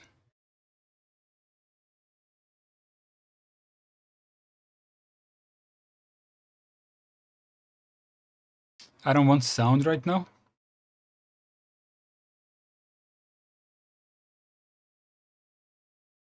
Murderer, Apache redirect.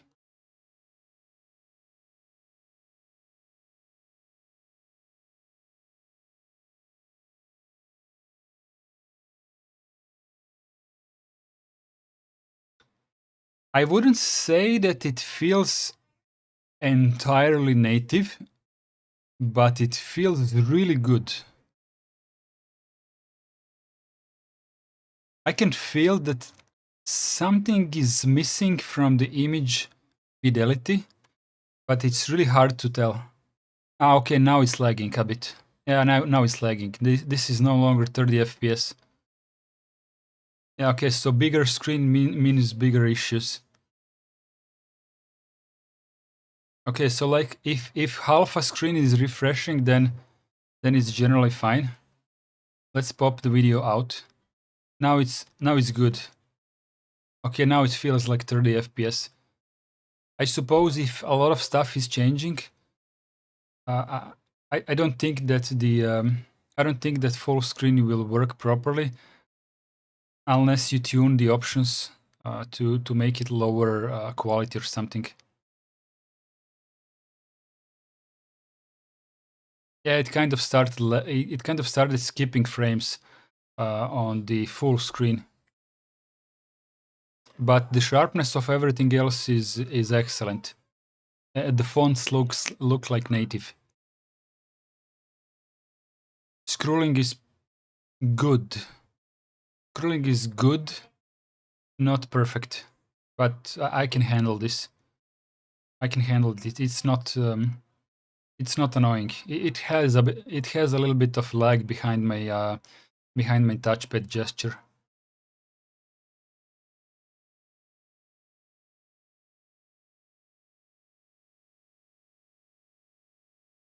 Damlan, I thought you're supposed to start with Python, then go to C. I've been playing around with the idea of learning C. I think Python is like a huge upgrade to C in terms of it's somewhat it kind of like a building blocks. I don't know. It feels like it's something that you would. It's not an upgrade to C in terms of being a C replacement, but more like it's really easy, but it somewhat feels like it's a good continuation of learning on top of learning C first. I don't know if I phrased it properly. Alexis says, cool, it works quite well, actually. Yeah, I like it. I will most probably not use it for video ever, but it's good to know that it can handle some of the video. I just want to use it for programming and stuff like running GUI applications on server. That's all. It's mostly just static stuff. Ivan Šimičić, macOS is better. Welcome in, Ivan. Ivan, there is a guy in chat besides yourself that is a Mac user who just happens to use Fedora. What do you think about that? I think his name was I kind of forgot. The Mac guy, I can't find him anymore in the chat.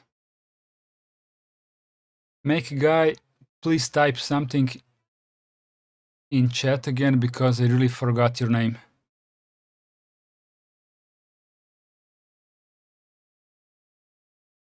But yeah, we have 2 Mac guys now in chat, at least 2 Mac guys.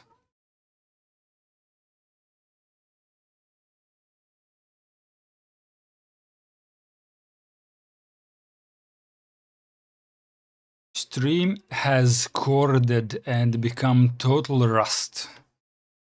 Damlin Trap says.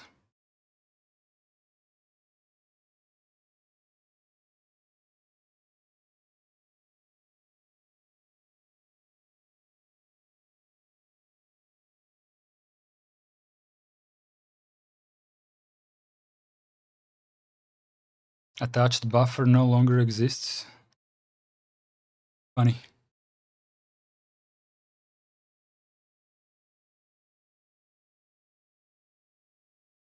Ah, corroded. Okay, sorry. Can we find some other cool topics on Phoronix to talk about? Actually, let's go to Linux today. There is more cool stuff over there.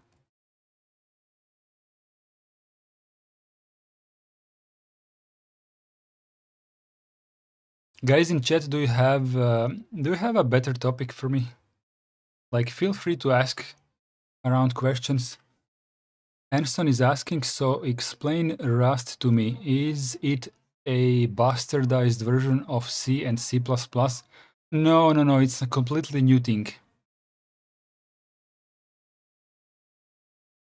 Timely is the Mac user you're looking for? Oh, thank you very much. Thank you very much, Joseph. I'm not sure if Timely is still in chat, but now Ivan is in chat as well, so I know that he is a Mac user.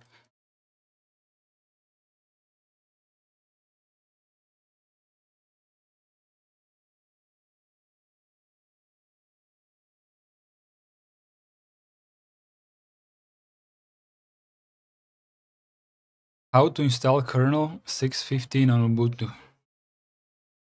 Vulnerabilities found in NASA open source software. Kernel 6.15 divide and conquer. Optimizes performance for modern computing. Alma Linux 10 released as a free alternative to Red Hat Enterprise Linux 10. WireGuard Easy version 15 launches with full rewrite. Let's see what this is about.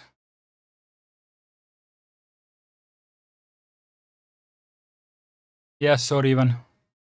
It slipped my tongue. It wasn't intentional. I caught myself saying it, but then it was too late.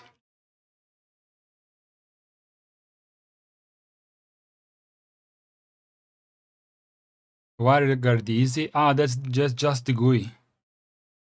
Okay, I don't care about the GUI. I don't use WireGuard GUI at all. I just use Network Manager.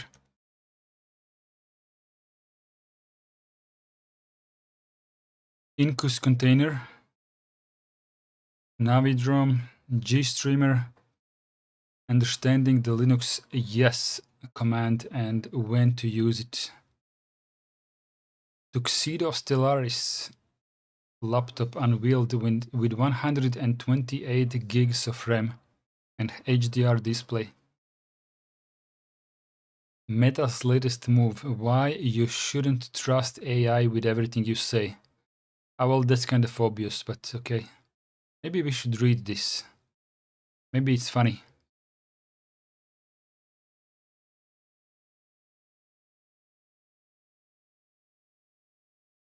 Disastrous Nintendo Switch 2 launch. I know at least one guy who already bought Switch 2.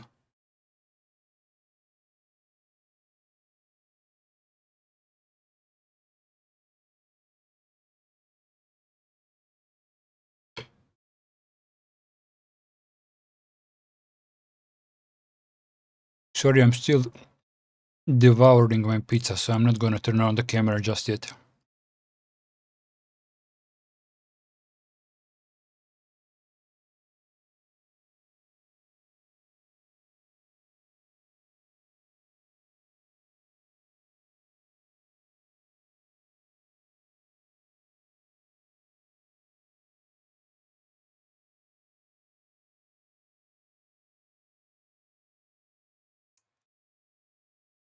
Meta is updating its privacy policy to explicitly allow user data, including public posts, comments, and interactions, to be used for training its generative AI models. So this is about Facebook and Instagram, not about the large language model itself. They're just going to use stuff that you post on their socials. Yeah, that's fine. I mean, if you want to be used, then you're all good. And what I mean by if you want to be used,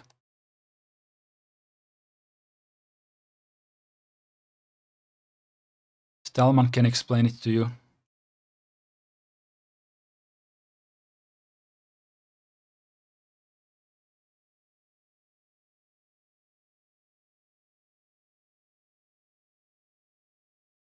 Huh. It's not here. What about Facebook without the number 2? Personal site.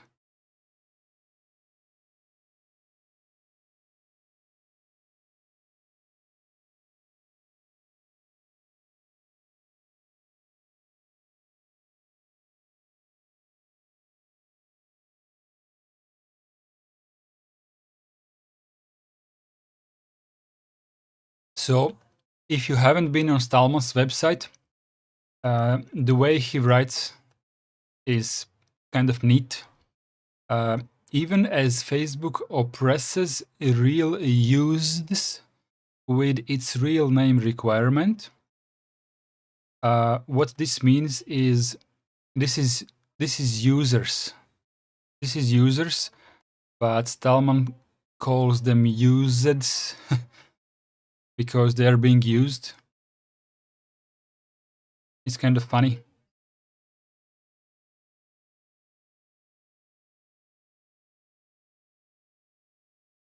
Useds of Facebook.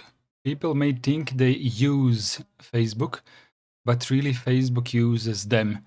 So I call them useds of Facebook. I don't know if you have read this previously, but it's kind of neat. I like it. When is SteamOS coming to the Linux desktop? It has been released 2 weeks ago, Joseph.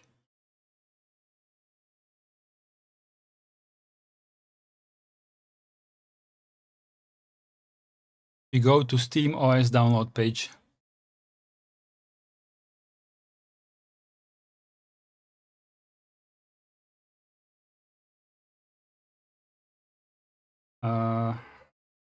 Maybe I'm on the wrong page.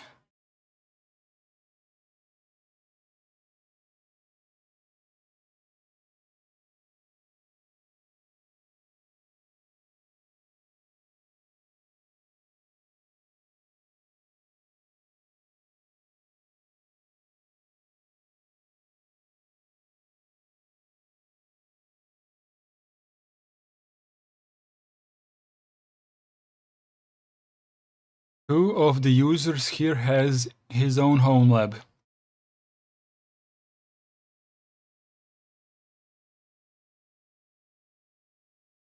Oh, that's Steam Deck repair image. It's not the one we want. SteamOS download. Steam Deck image.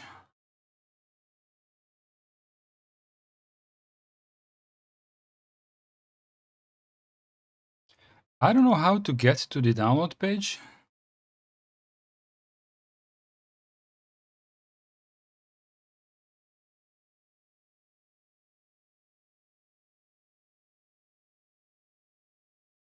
Let's see if Mutahar dropped a link.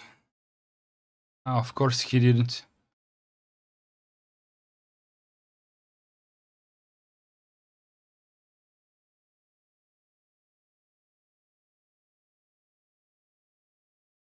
How many cores does that VM have? Let me check.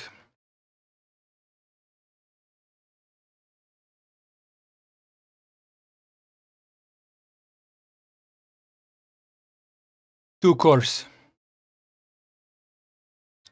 2 cores, and this is 8th generation.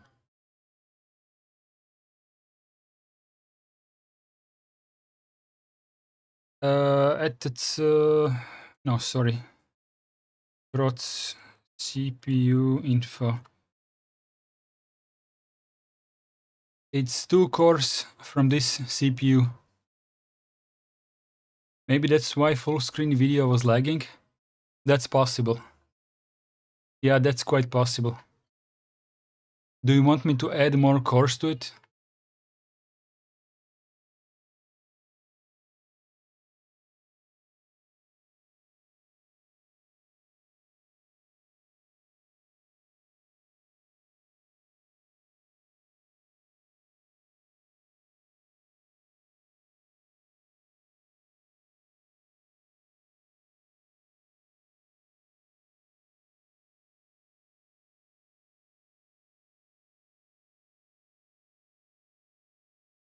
I don't think the stream lagged on my end.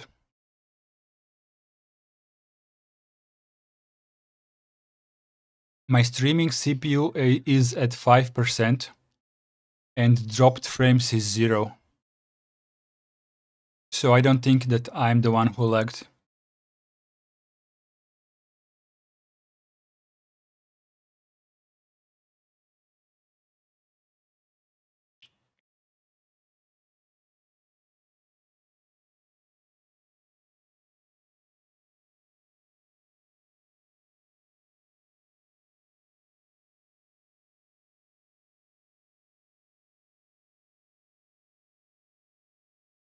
Let me try to add some more CPU power.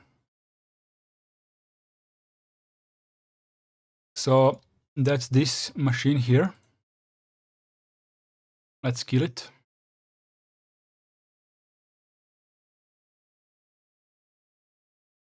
Cutting down. Let's put some more cores. Now it has 6. Power it on again. Okay. Back to my laptop now.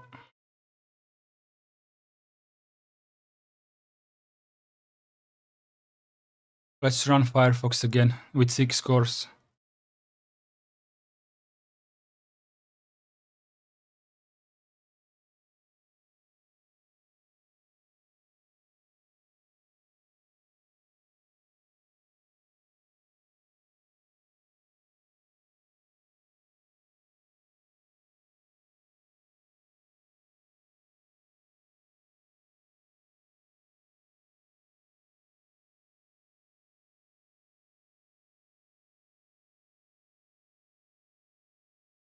There we go. Now we have more cores.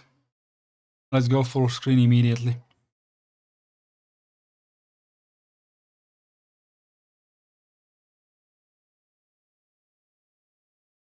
Nah, it's the same.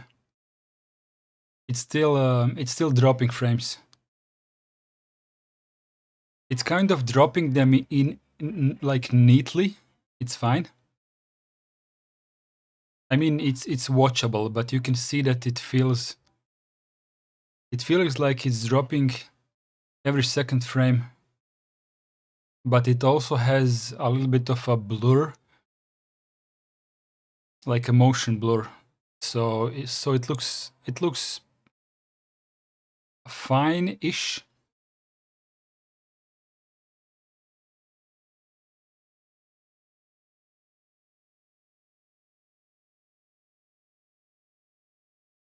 This news comes in the wake of broader privacy concerns tied to Meta's messaging platform, particularly WhatsApp. A deeper dive into how WhatsApp handles private data can be found in this post. which outlines how vague language and shifting terms make it difficult for users to truly understand what data is being collected and how it's used. The implications of this new AI training policy are troubling.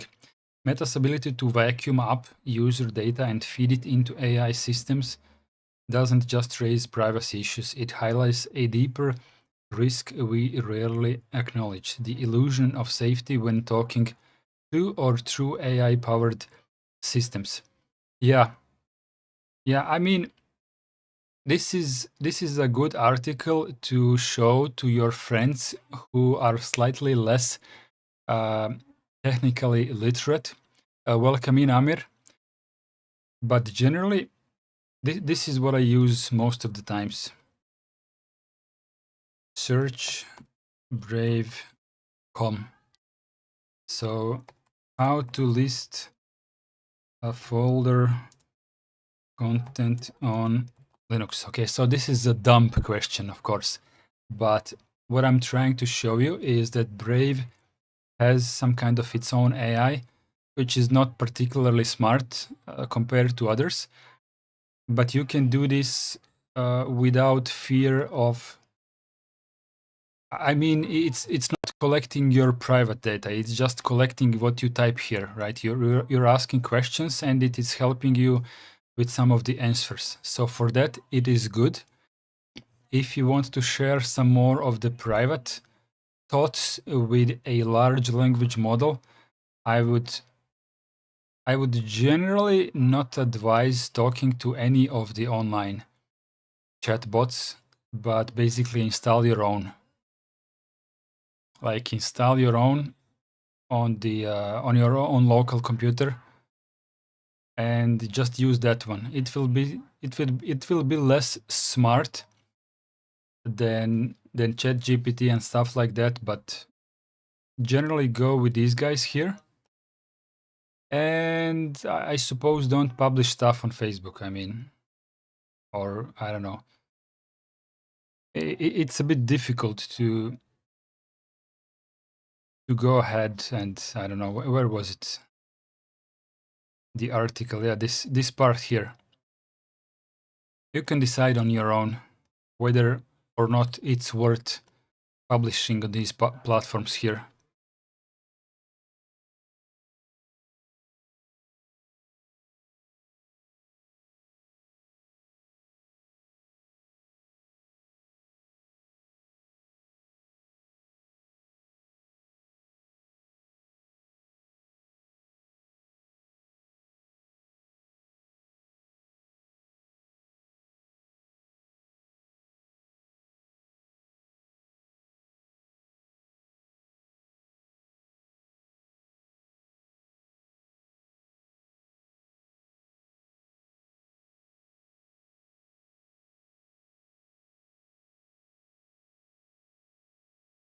When you trust AI systems too much, especially those built by companies with a history of aggressive data monetization, you risk giving away not just information but control.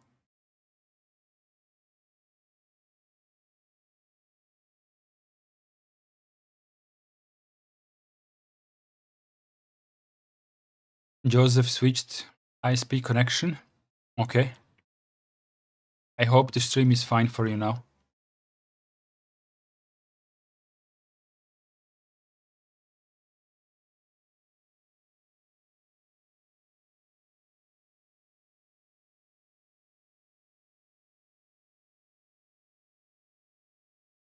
Next page.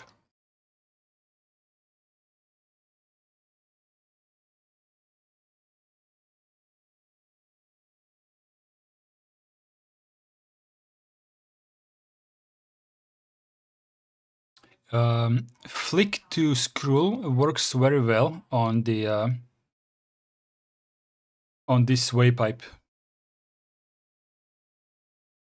Like flick and flick, and I'm gonna do it stronger.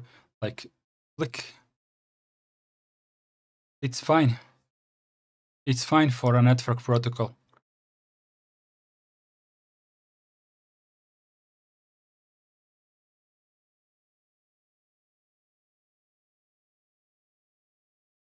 Understanding symbolic and hard links in Linux and Unix. This could be interesting, but we are going to learn this on our Sunday lesson.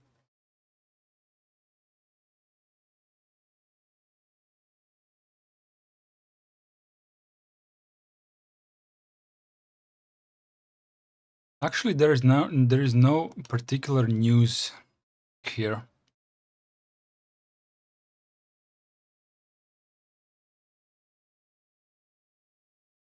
DNF 5 on Fedora 42. Yeah. I wonder why KDE doesn't implement it everywhere, like Dolphin. You mean WayPipe?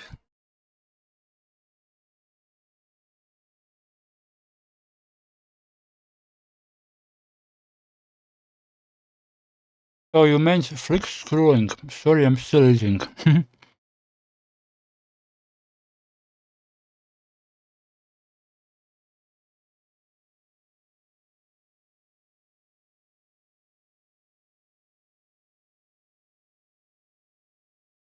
Yeah, understood.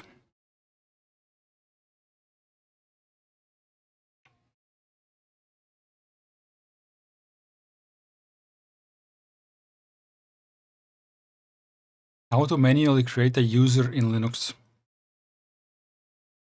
Linux kernel officially released. Okay, I went too far into the too far in behind.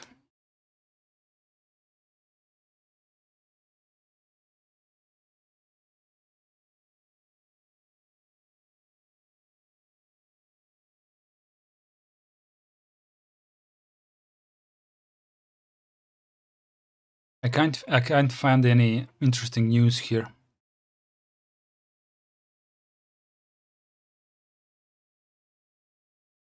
Mesa 25.2 lines RAD VCN5 video encode decode support for RDNA2.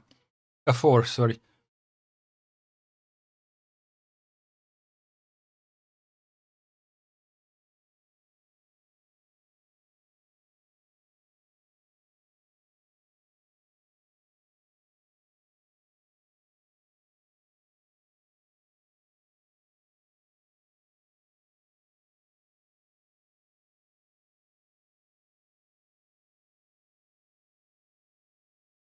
Let's see where is the kernel at. Still no 6.16, except in Fedora.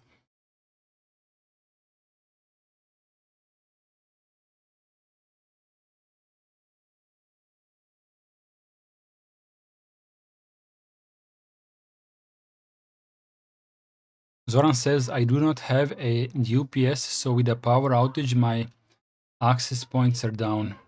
My router is down, but my server, which is a laptop, will continue to run so I can get to my files.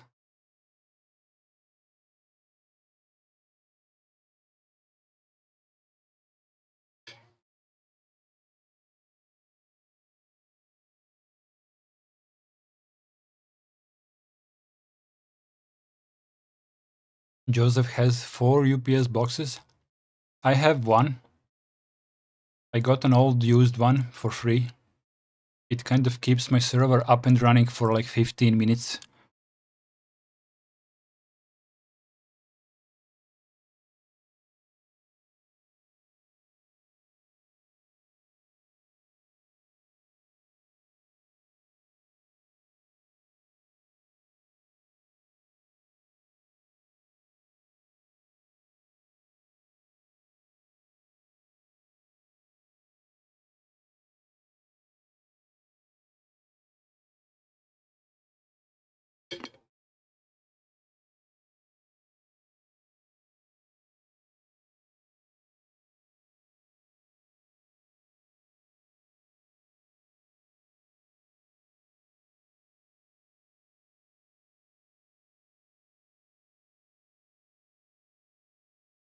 Yep. Correct.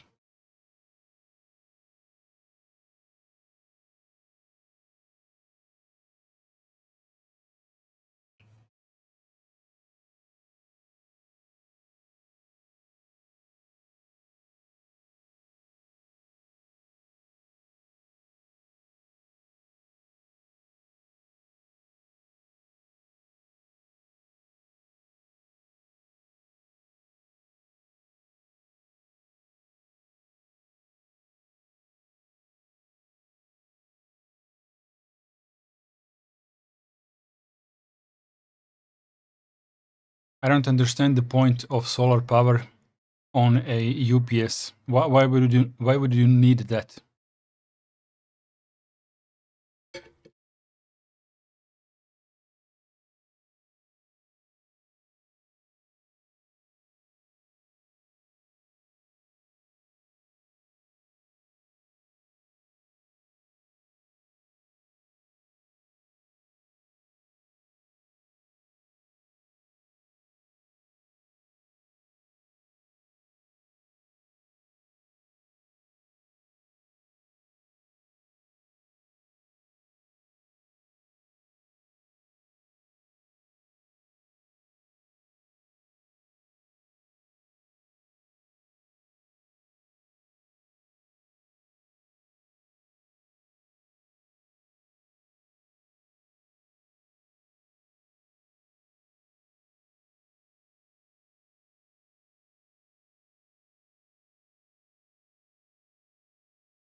I'm not sure if contrib is available in the in Sid.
Let's go ahead and and do what this says.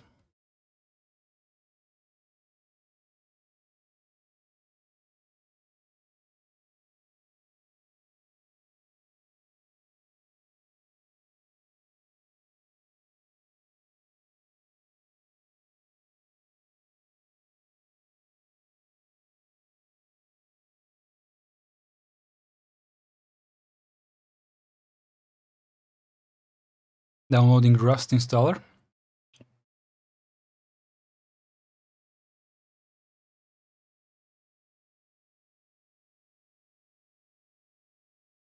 Welcome to Rust. This will download and install the official compiler for the Rust programming language and its package manager Cargo.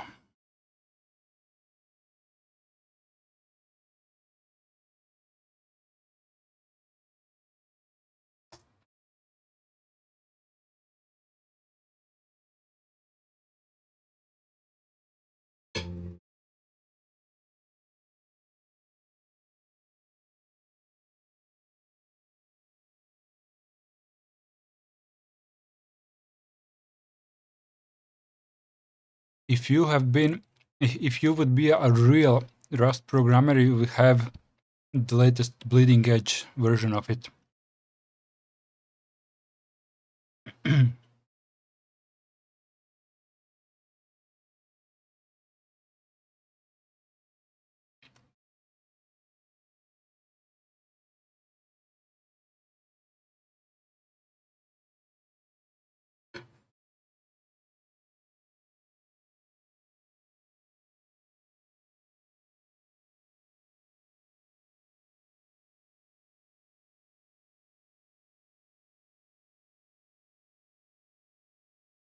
I'm gonna wash my hands first and then continue typing.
La la la la la. OBS hanged. That's what happened. But better question is, when did OBS hang? Because I have no clue. I have just been talking to myself. Yeah, I know that you can hear me because I can see the VU meter, but I have been talking to myself for quite a while. I don't know when did the sound go away. But I noticed that nobody responding to my messages, so that was a bit odd.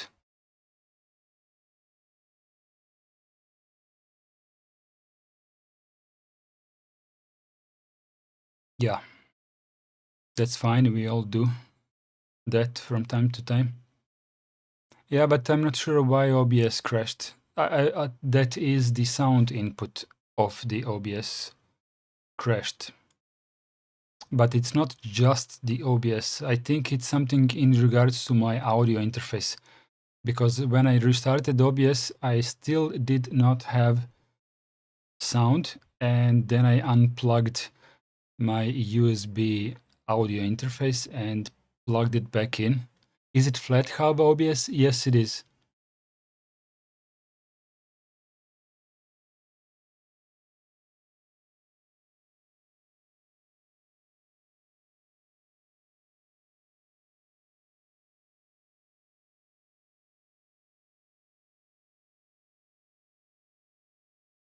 I have this audio interface which drives my microphone. So I had to unplug that one as well. I had to unplug the black thing from USB and plug it back in. So maybe it's not OBS fault. Maybe the audio interface is the one who got jammed.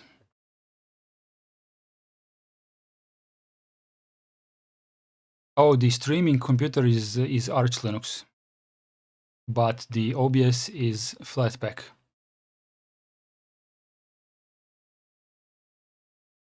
I'm not streaming from the computer that you're seeing.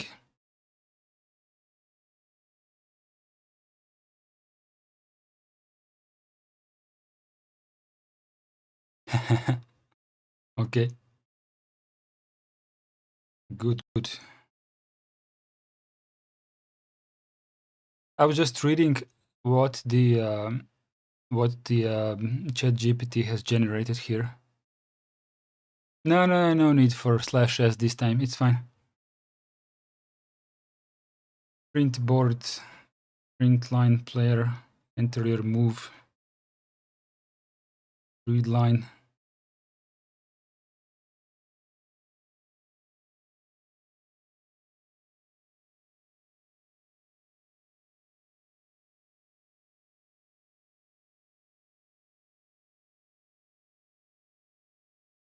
Let's just write this one and see where this leads. I want to see how it builds. Run the game, cargo run. So that's just it. But I have to go to the main folder. Cargo run. What just happened? Ali Hassan subscribed. Thank you. Thank you, Ali, if you are on stream. My overlay is missing though. Browser, Streamlabs, okay. Let me just add transform order. Where is the center? Center to screen. Okay, next time someone subscribes, it will be a pop-up on the screen. I've been using ChatGPT for C coding and it's amazing. Yeah, it's helpful, but this is not the way I usually use it. When I learn C, I kind of try to do everything manually from the book. And when I don't understand why something works, then I ask the large language model to explain it to me. fine for Python, but not C. No, I don't use ChatGPT in particular. That's like a unique word nowadays. I use the offline model from the Chinese one, DeepSeek.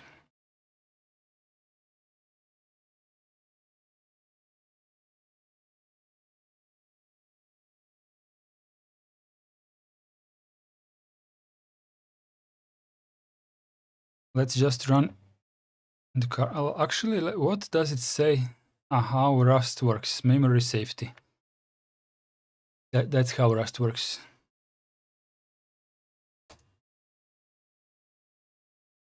Compiling.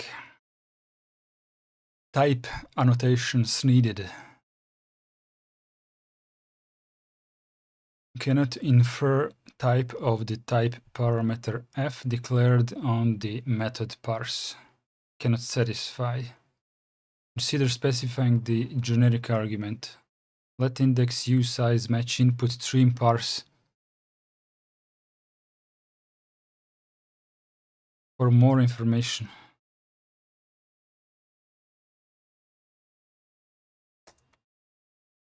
Okay, Rust, explain it to me. This error occurs when the compiler is unable to unambiguously infer the return type of a function or method which is generic on return type, such as the collect method for iterators. The zoom in was slightly too zoomed in. For example, function main. I'm not even sure what this is doing, but okay, here we have an addition of D and N into. Hence, N into can return any type T where U64. Yeah, this is too deep for me to as a very first lesson. This is not good.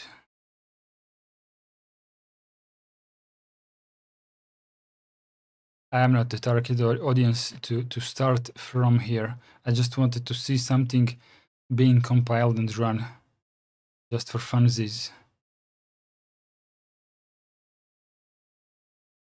Where is the input field?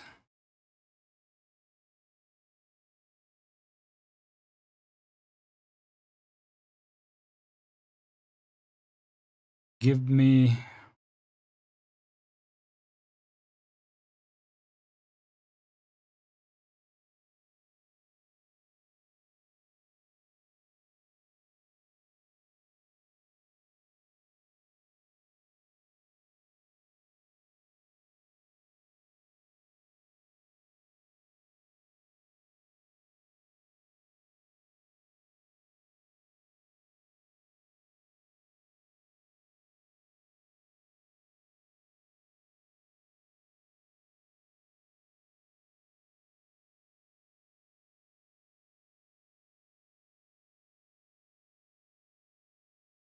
cargo new numbers.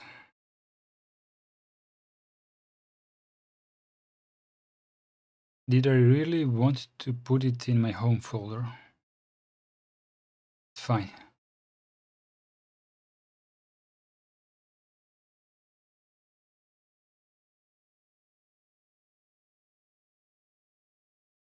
Actually, Nano paints Rust code out of the box, and NeoVim, I guess it also paints, but the it seemed like the color theme was a bit off. Cargo run, and it's invalid again. ChatGPT doesn't know how to code. Okay, let's ask the same question. Nano bigger than NeoVim. Vim confirmed. Search Brave.com. Let's see if Brave can make a functional code, whichever large language model it's using.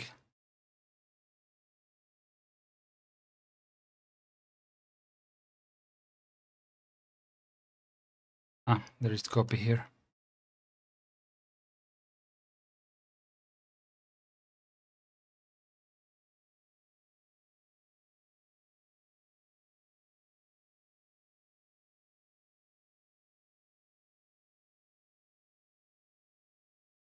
Okay, next one.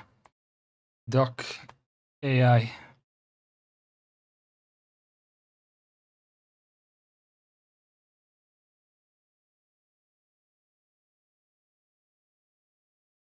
Which model is this?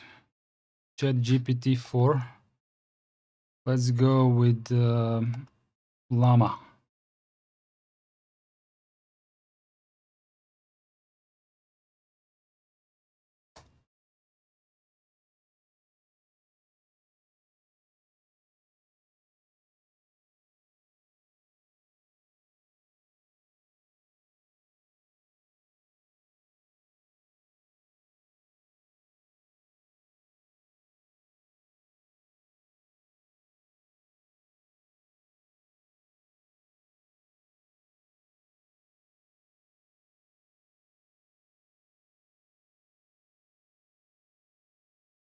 Out of the box as well. Give me just a second. I'll be back in a couple of seconds. The same mistakes, yeah. I'll try Mistral next.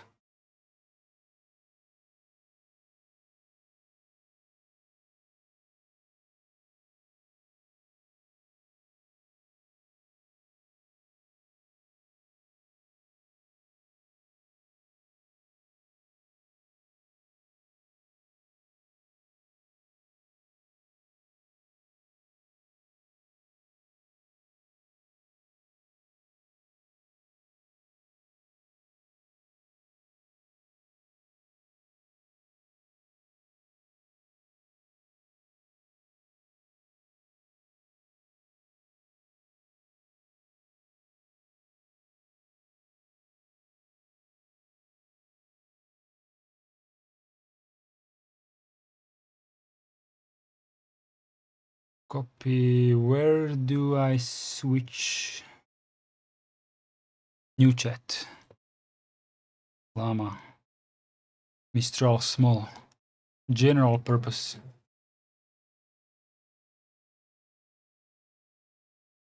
Try cargo, add rand as it offers.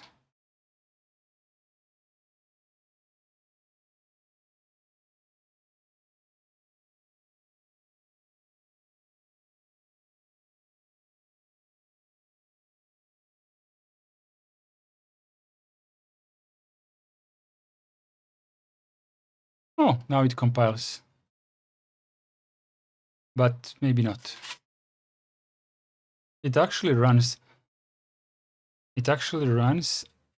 What are we doing? Could do a resume.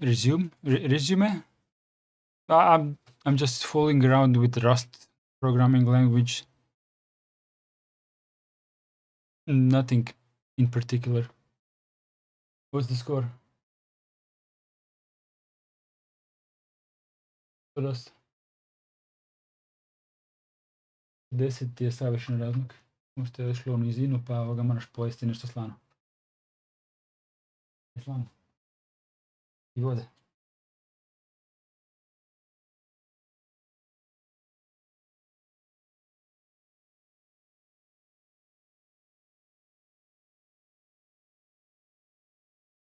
Input, my guess. 6 is too small. 77 is too big. 44 too small. 56. 59. 61. 63.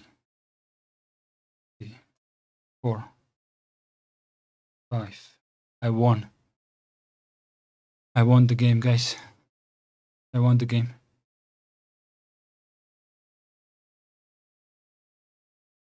Let's go back to this llama model here. Make me a small tic-tac toy game.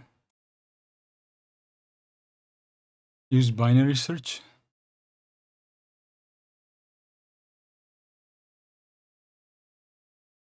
copy the code. cd pick nano source and main.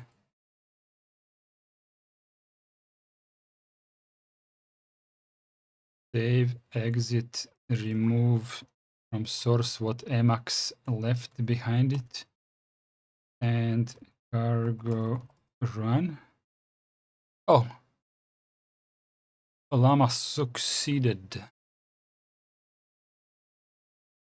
Sweaty for a guess the number. Yeah. Player X, enter your move 1, 2, 9. Let's do the ultimate position 1. Player 0, enter your move 1, 2, 9. Okay, let's do the 9. Player X, enter your move 7. Player O, enter your move. Well, we have to block this guy, so 4.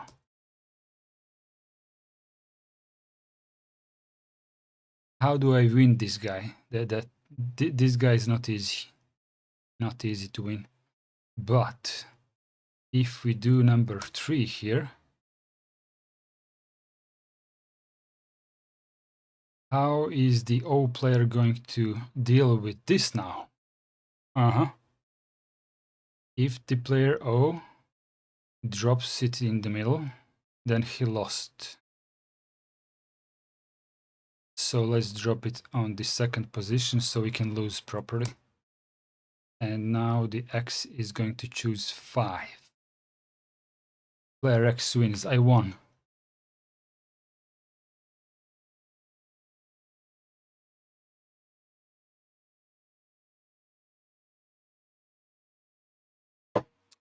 The opponent was too easy. I have some coffee still.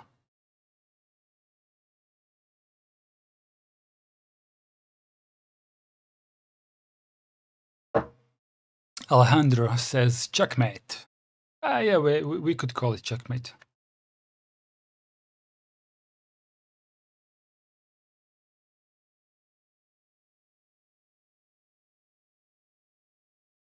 Cargo Toml.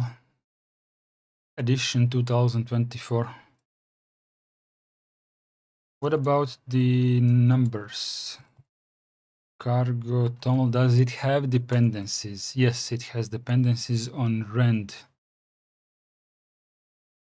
Poor other guy, such a loser.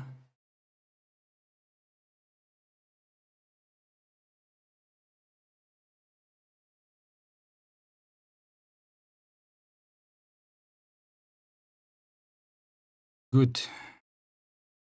Can we upgrade our computer? Sudo update. I'm just checking if there's something new. Nothing new, okay.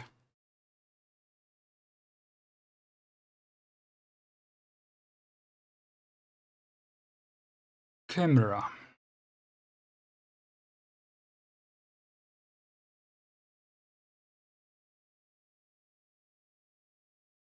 Use apt-u upgrade. Now it's too late.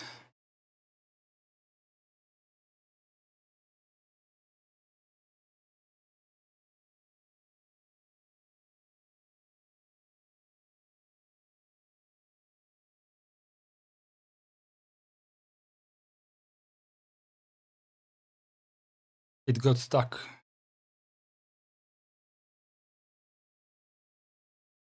But I think something is a bit off with my laptop. It's a bit warm for no apparent reason.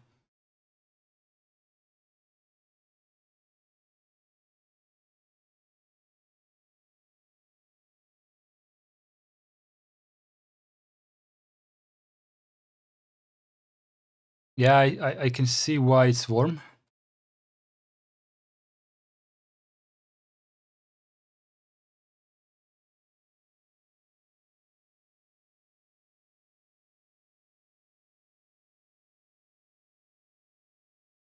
Alejandro is asking, what does the dash capital U? It's from the Debian 13, a new command for apt that gives you update, upgrade, and I think also dist upgrade all in one.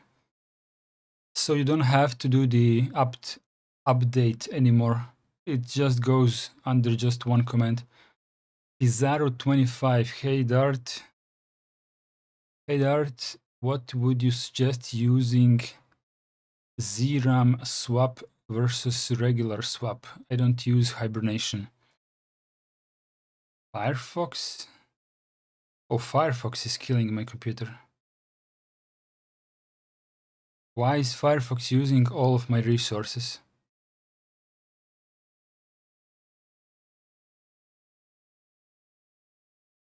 Let's kill some tabs. What about now? Oh no, it's fine. No, it's fine. I don't know which tab was making trouble, but Firefox allowed it. Could be one of the reasons why my battery was drained slightly faster than expected. So it's more like pacman-syu. Yeah, pretty much. What would you suggest using ZRAM swap versus regular swap? I don't know. I don't know. Have you checked what benefits you get from ZRAM?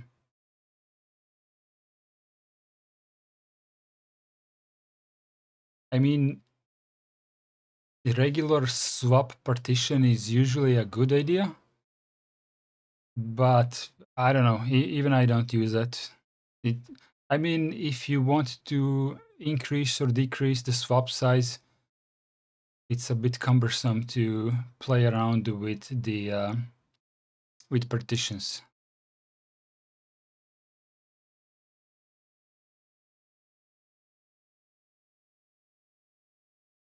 Let's remove the laptop. Let's remove the laptop for now. We are not going to use it anymore. This is how I live stream from the laptop, HDMI cable. So that's the one we worked on for the past few hours. Drop it like it's hot. Drop it like it's hot. One can use swap file.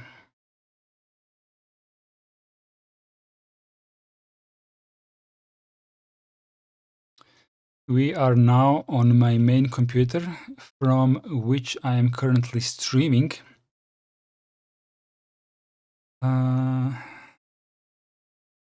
Okay, so I have 10 gigs of swap. Yeah. So let me show you. No, actually, let's just cut it. Cut edits, first tab, and grep swap.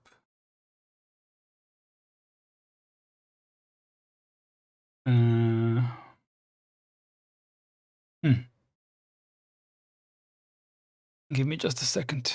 How do I explain this properly?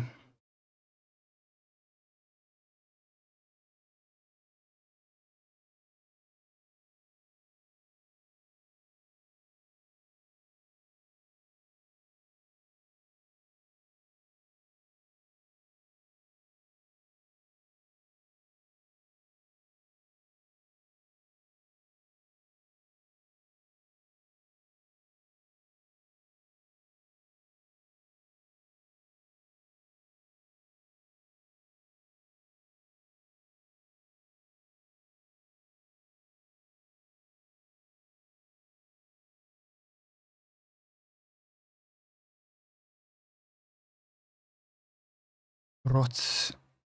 Did I I'm changing the size of the now it's good. Swap That's the swap file, right?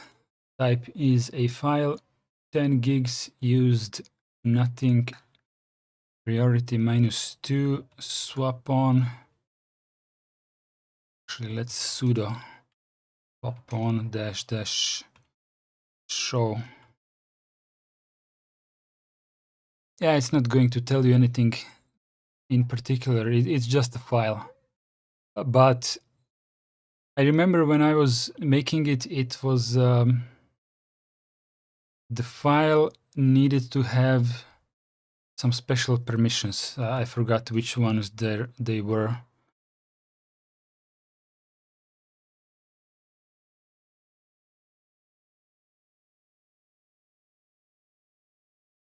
I don't remember.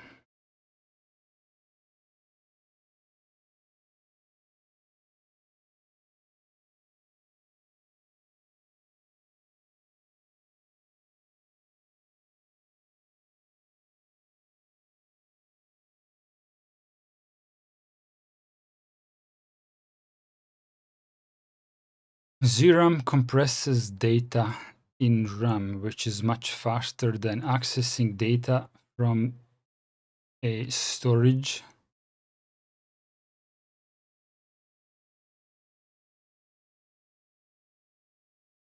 I never used that.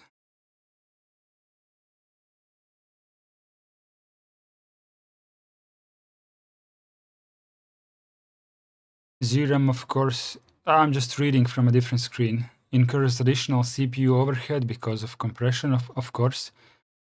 Scalability, ZRAM is limited to amount of available RAM, of course.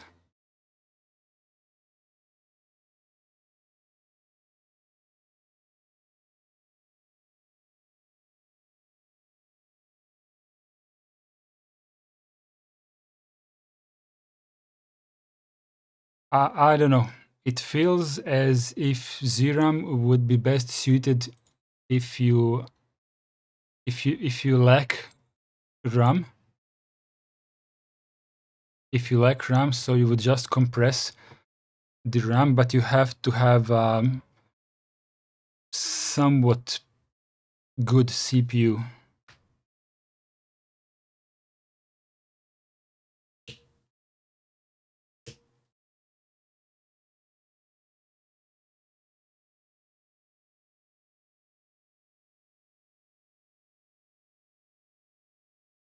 Pizarro25 says they say regular swap wears down SSD, but using ZRAM won't do the same to RAM. It won't, but unless you'll be swapping day and night, it won't have any noticeable impact on your SSD. I benched it and found that just plain swap on an SSD is faster. Try isbench from GitHub to test yourself.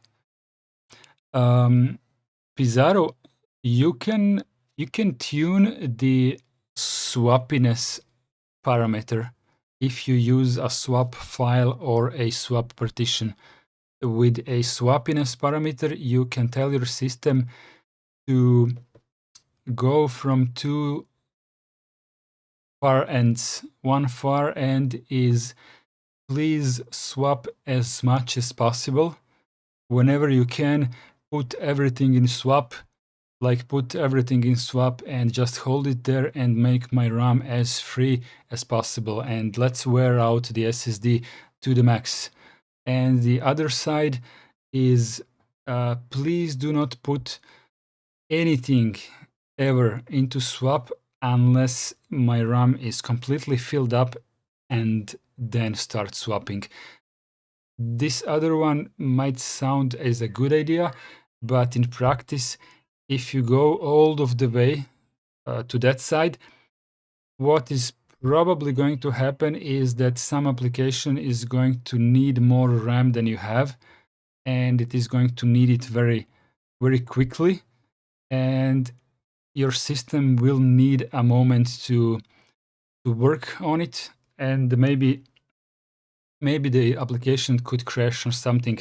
So you shouldn't really tell your system to try avoiding swap as much as possible. Usually the defaults are fine. I think default is 60. you know, from 1 to 100. I think default is 60 for swappiness, and that's pretty good for desktop systems. But you can lower it to simply tell the system to try swapping less often. But less often means you need more RAM. Choose on your own. I don't know. I think it's good to be properly informed before you even attempt to work. How much RAM do you have? Maybe that's a good question. And what do you use the computer for?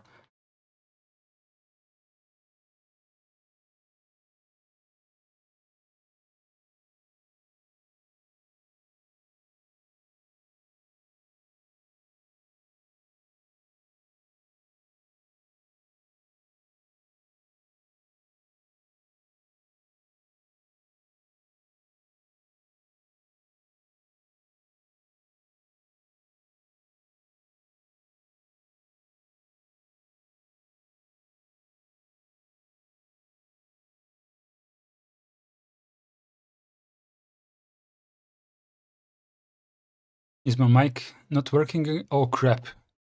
La la la la.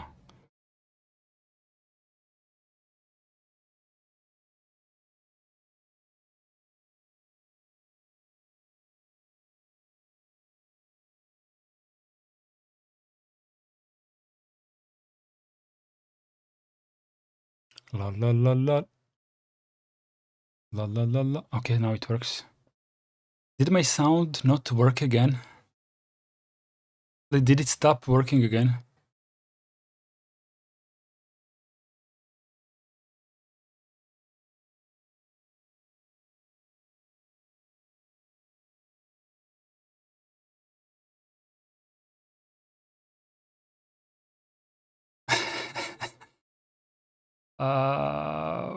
What happened, bot? Why did you do that to the guy? Streamlabs. Let me see statistics. Why did he do that? Actually, maybe I can see chat history. Channel activity.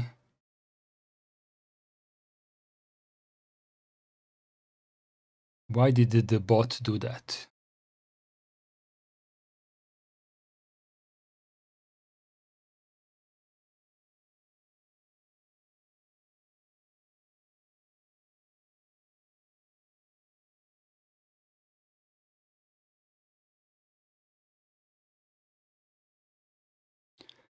Why did the bot punish Pizarro? What's going on? Cloud bot. Is there a mod tool? Mod tool is off. So mod tool is off. What the hell? It's .vm swappiness is a domain name, but mod tools are disabled.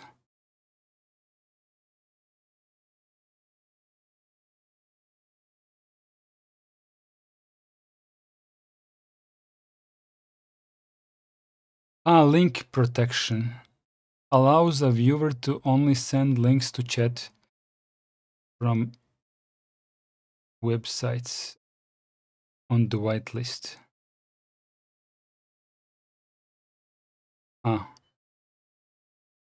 vm.swappiness.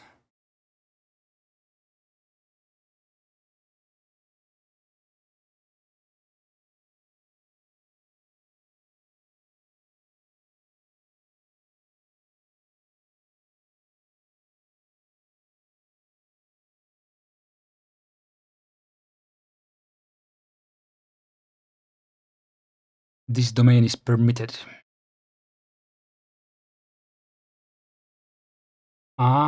It's for the user. Permit Pizarro 25. I misunderstood.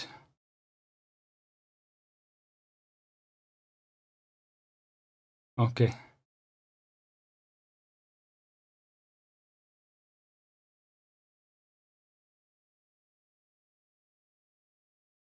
The thing is, Alexei, this bot is basically and genuinely a gaming bot, live stream gaming bot for Twitch. first and foremost, and I don't think that any gamers do Linux programming, shell scripting, or whatever.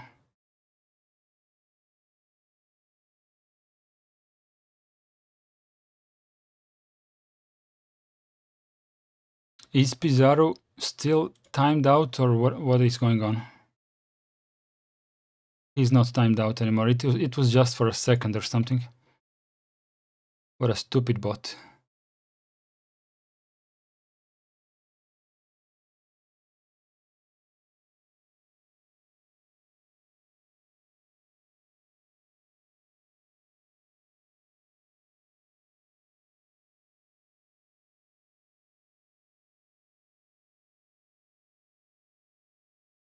Nice to hear.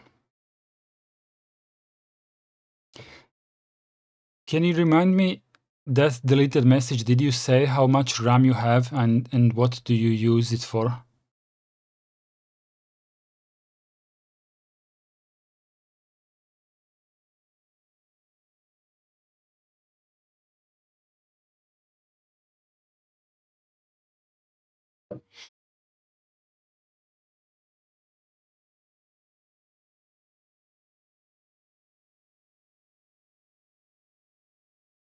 Now I'm getting interested in trying ZRAM on my own and to see how much space it saves in RAM and how much does it slow down my computer. It doesn't show what it's deleted. I don't know. Look, this is what it looks like on my end. I can see that message is deleted. I can click on your name and channel activity. I see that you have one timeout, but it's kind of loading.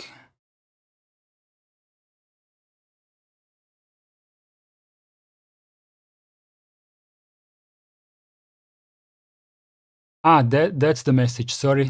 Thank you. Okay. Yeah, I know I use VM swappiness is 10. Usually I have 24 gigs of RAM and mainly do video editing, coding, and VMs. Okay, now I understand. Okay. Now you see how much my stream is late for me here. You see where we are here. Okay, 24 gigs and video editing. I don't know. It feels as ZRAM would be better suited for lower capacity RAMs to give you more RAM because it's faster than swap. Because compression and stuff. I'm not sure. I think maybe you should benchmark it while creating a video, not video editing, but when you are rendering the video. I think that's when you need most RAM. But I also don't think that you need, depending on the resolution. If you do the full HD like I do, then 16 gigs of RAM is fine. I have 16 gigs of RAM.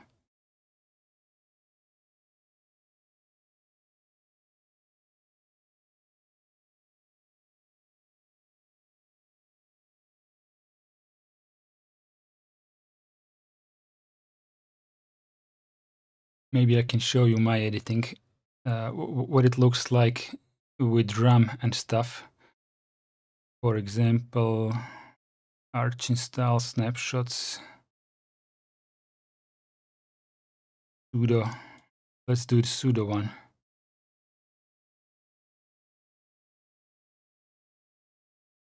Okay, so this monitor has low resolution, that's why everything is so cramped, but it doesn't matter. Let's do htop here. So right now we definitely are using half of my RAM, and it is what it is. And we're not using swap. So let's go ahead and render this video. Let's put it into go into temporary folder. Or maybe that's not a good idea.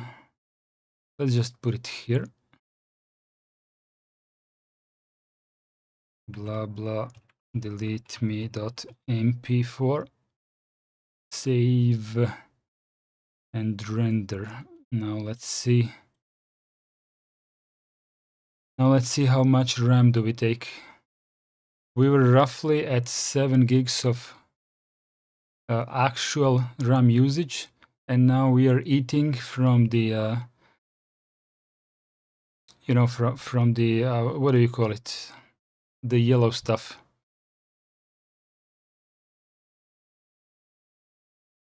Let me see actually what you'll but it's not really swapping much. It's actually using only 1 gig of RAM. That's kind of interesting.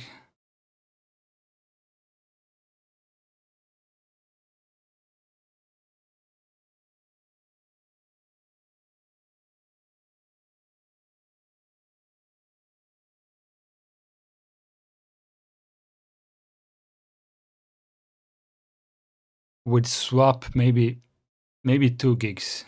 I wasn't paying attention.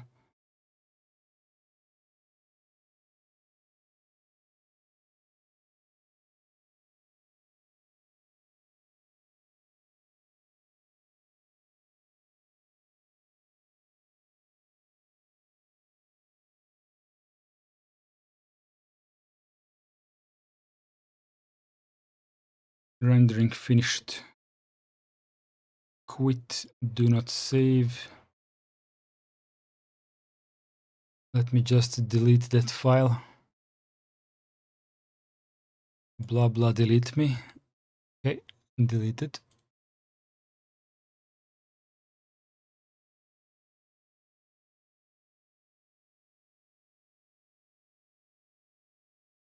ZRAM is for systems which don't have swap at all. Alexei says, yeah, that's what I meant. I'm thinking about trying it out on my Arch laptop. I don't use swap on that one. Never really needed it.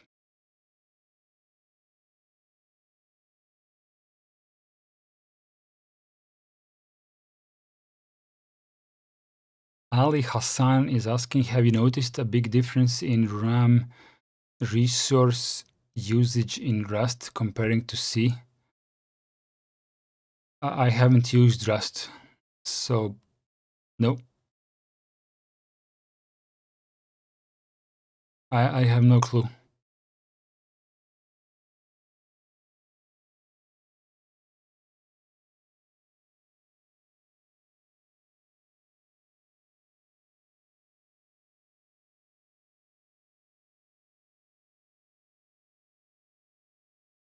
Anyone wants to play chess? Maybe. I still can't get over top and priorities values shenanigans.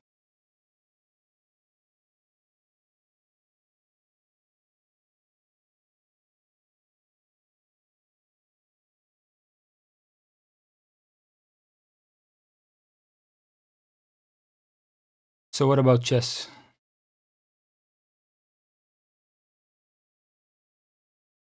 Anyone up for a game? Actually, maybe the GNU chess is not the best one. Remember that LPIC session? I do remember the priorities and counting from 0 to 140, from 0 to 60 to minus 60, minus 20, plus 20.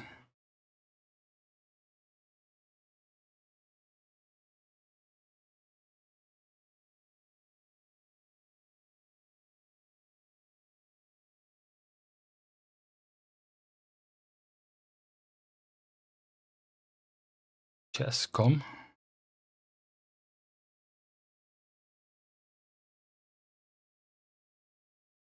Play online.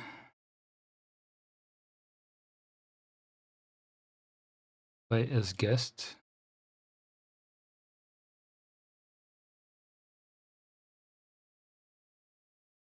I don't like it.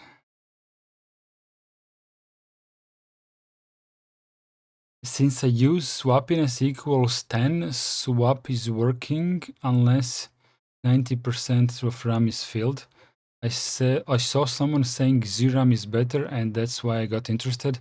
I will test it and will tell you results on next stream. Okay, good, thank you.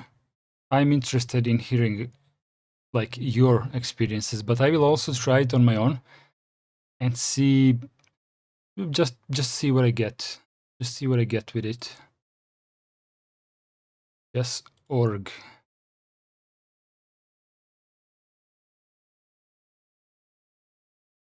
Invite a friend. Standard.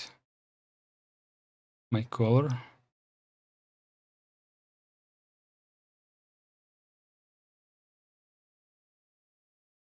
Waiting for another player.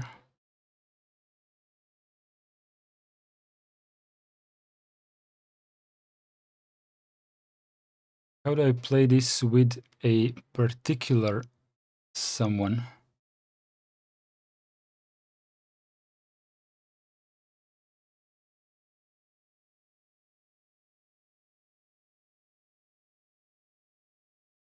Nope. Create. Oh. Play with a friend. Variant standard. Unlimited.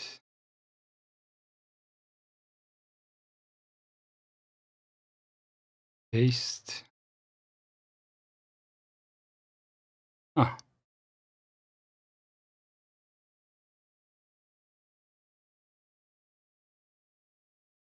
Which chess offered the link? The org one?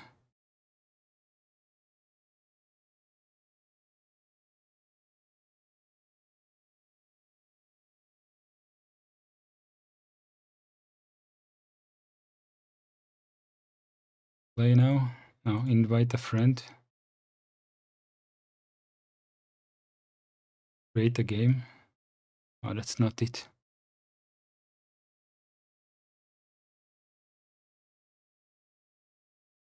Wanna join this one for fun?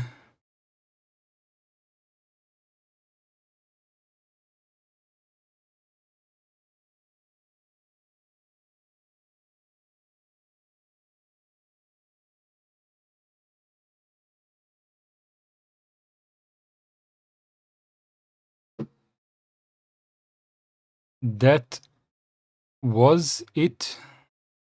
I suppose you're talking about org. Invite a friend. Where's the link here? Create game.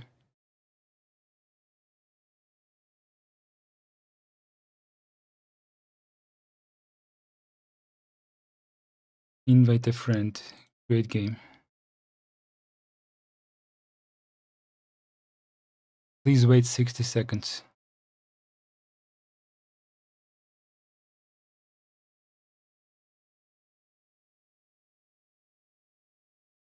It's being angry at me.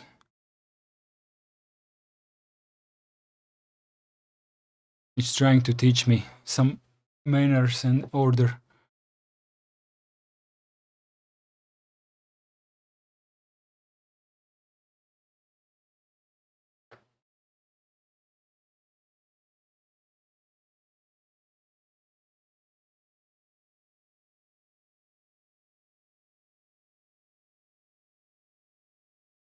Invite. So create. Ah, okay.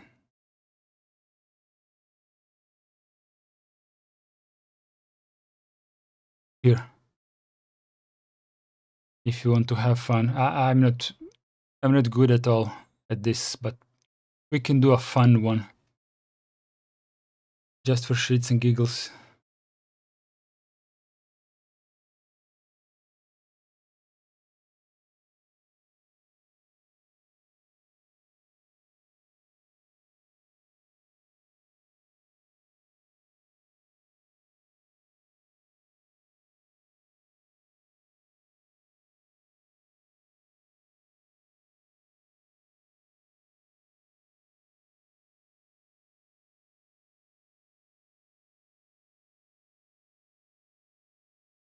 in the mood for this, or no?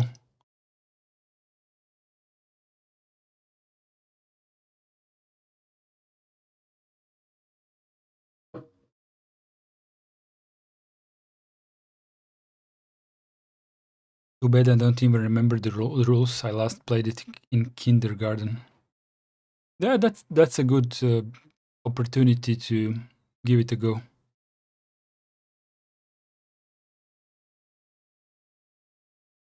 Unless anyone else from the 16 viewers wants to join, you can click.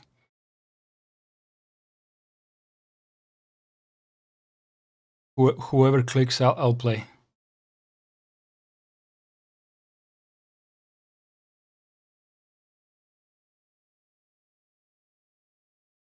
I don't even have to know who clicked it. I'm gonna know that it's someone from the chat.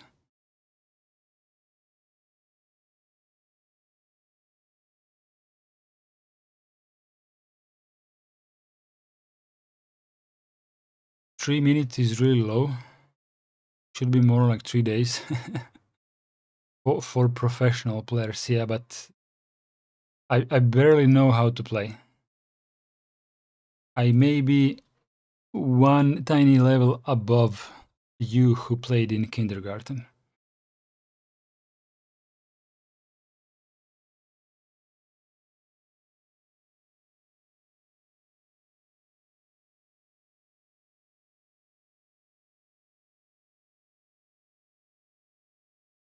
Okay, 18 viewers now, and nobody is clicking the link, which means we need to do something else. And something else is going to be reading a book in bed and sleeping.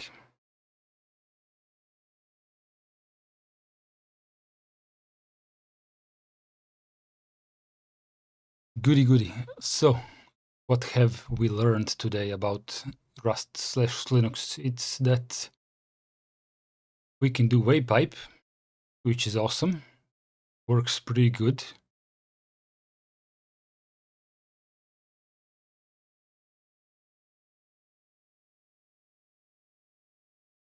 I'm satisfied. Oh, look, someone clicked it. Someone was afraid that you are being first. Whoever clicked it, you're the first one. But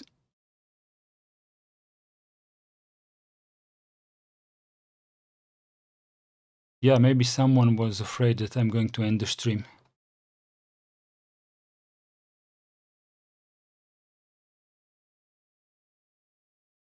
Your move. Do it. Okay.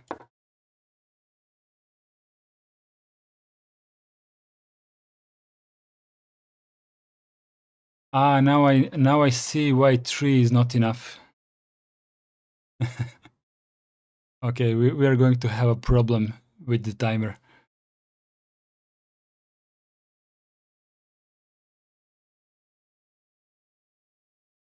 Maybe we can give each other more time.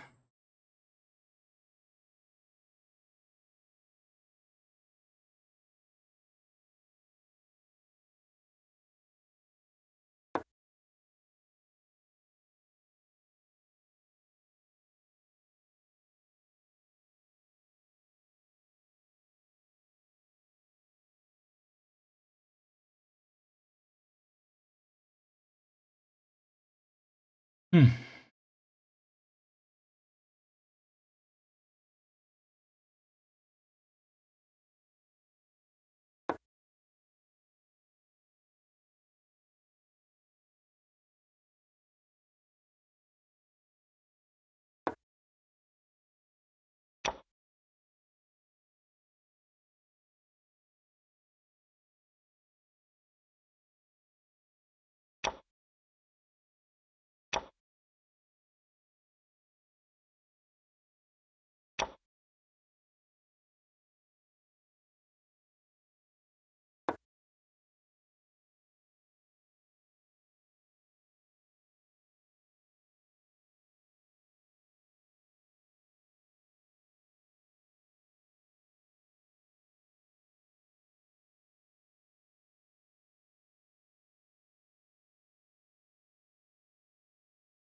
I'm not even sure who is playing,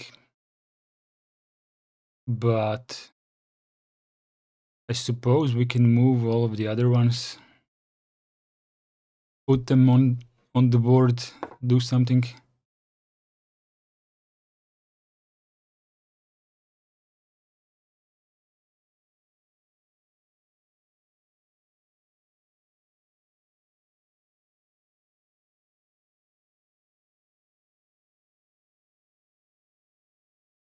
Oh, why doesn't it say that it's a check?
I feel eaten.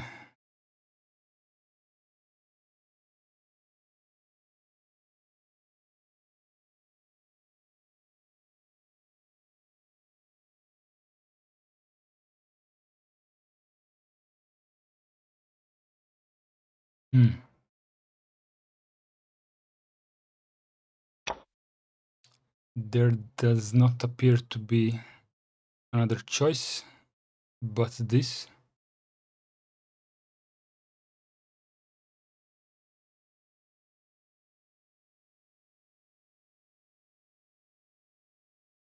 And yes, I can lose it, but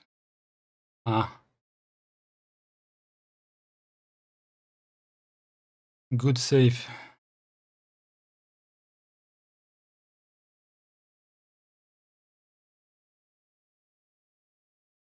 Northern chimp with the penguin.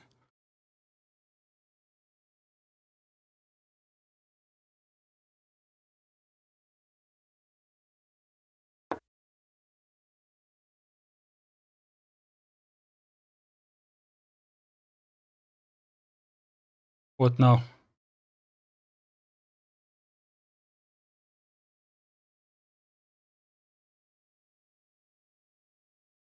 If the timer runs out, maybe we can prolong it or something. More time. You can click the more time button.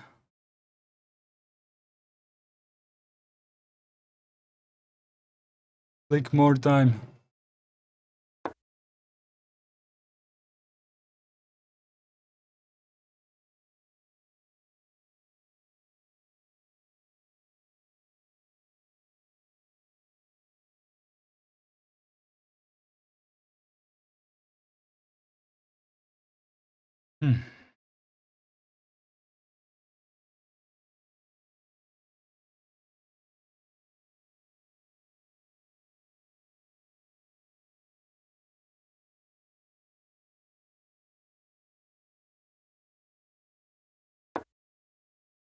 Not sure what I'm trying to do here, but we'll see.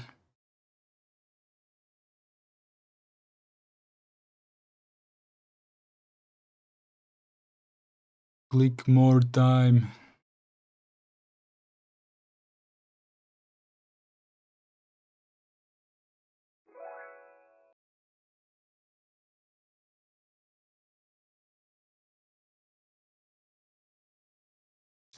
Sorry about that. I didn't know that it is going to... You should have clicked more time.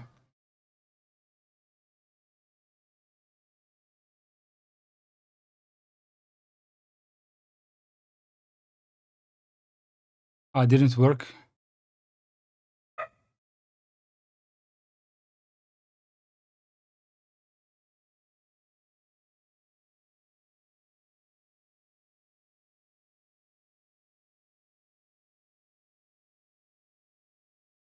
Are you still connected?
Oke, sorry.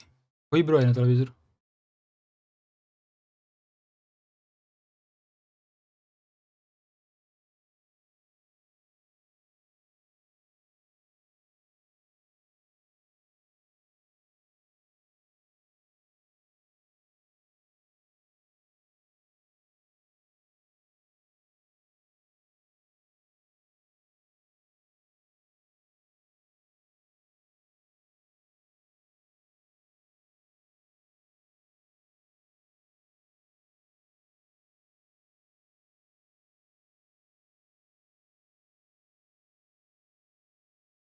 Berarti.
ugasi.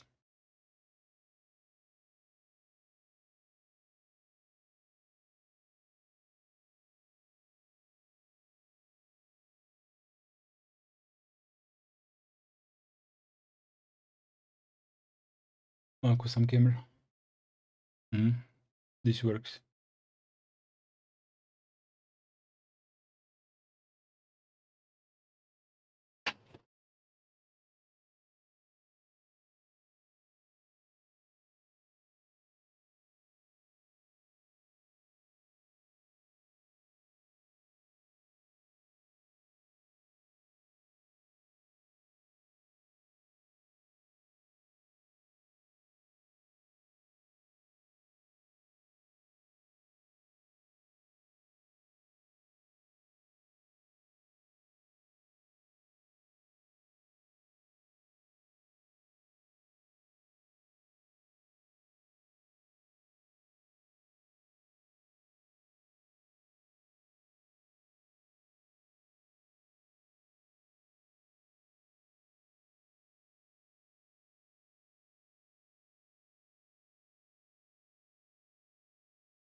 I'll go fetch some more water while you're thinking.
If you get tired from thinking, we can cut it and do it another day.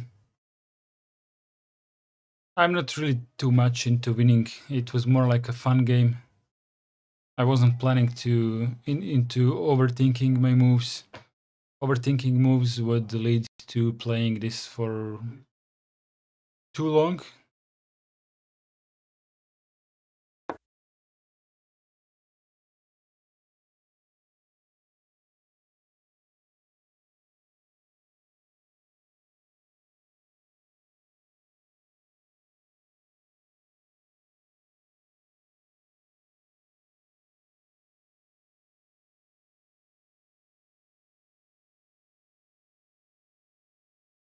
Also, I'm like 6 or 7 minutes ahead of you.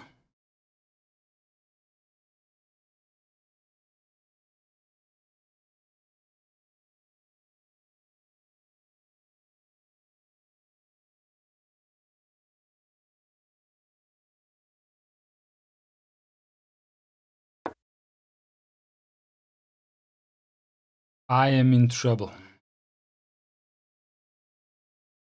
I can see that now.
If you're trying to win this one in a couple more moves, you might just have a chance.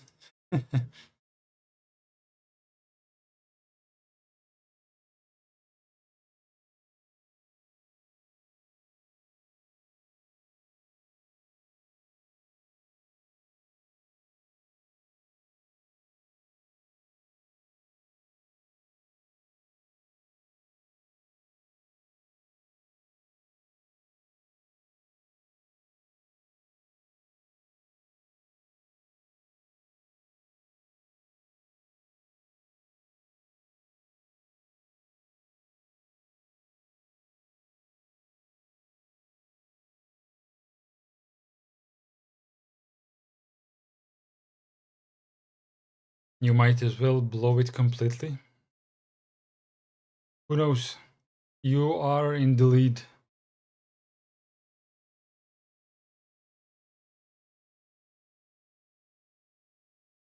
Look, I think I played like 3-4 games in the past many years, so I definitely don't have practice.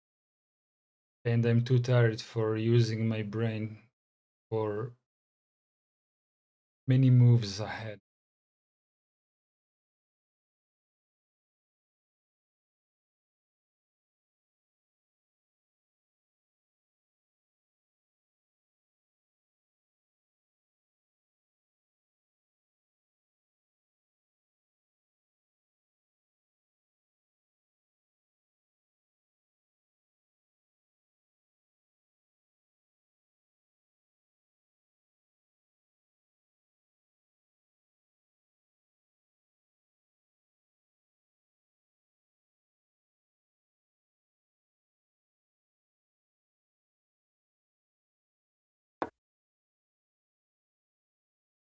Yep, that is what I was expecting since 5 minutes ago. So,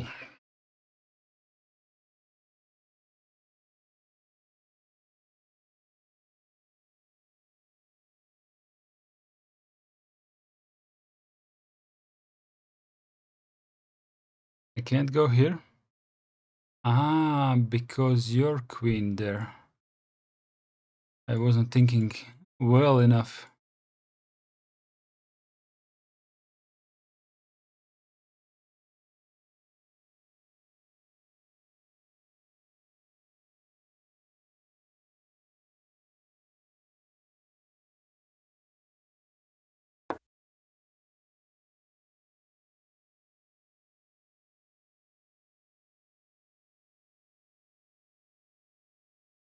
That was actually unnecessary.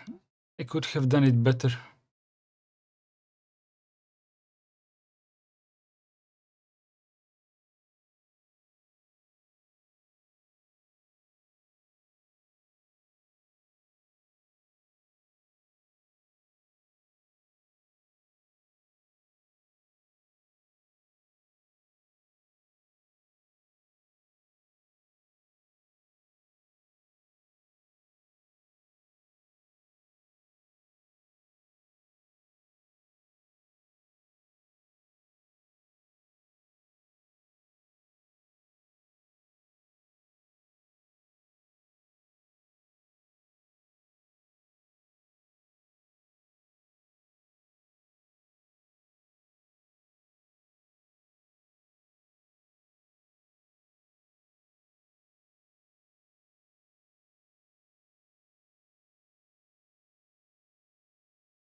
You can lose your queen if you want.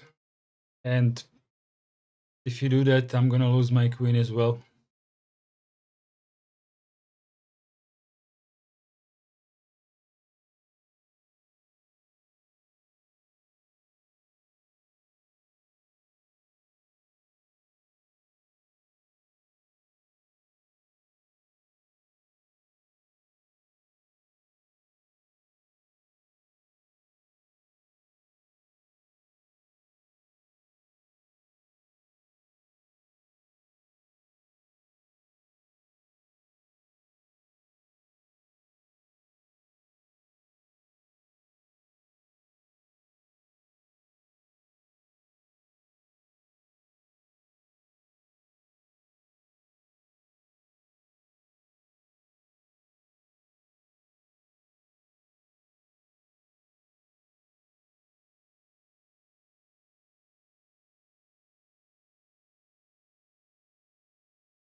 I should have made it half an hour to put some pressure on the game.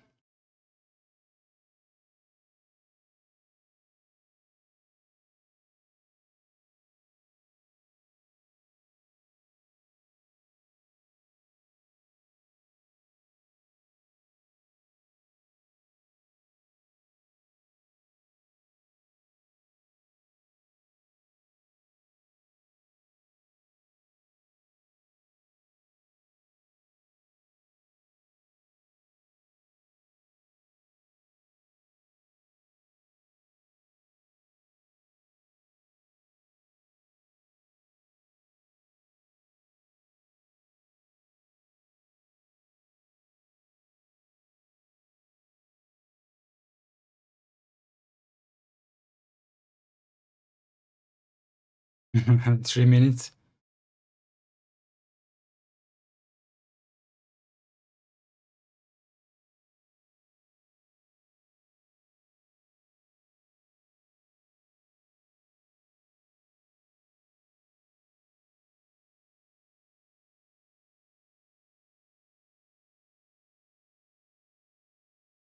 I'm gonna risk it here.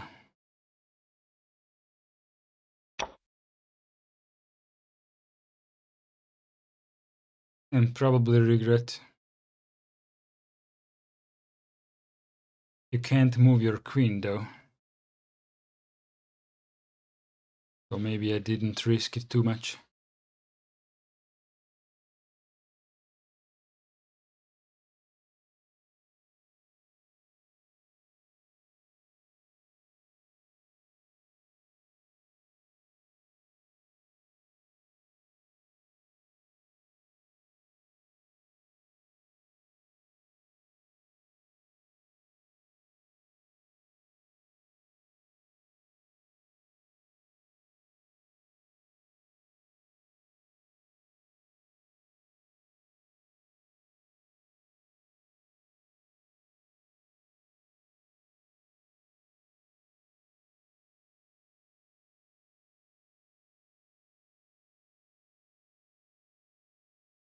You can defend this pretty easy.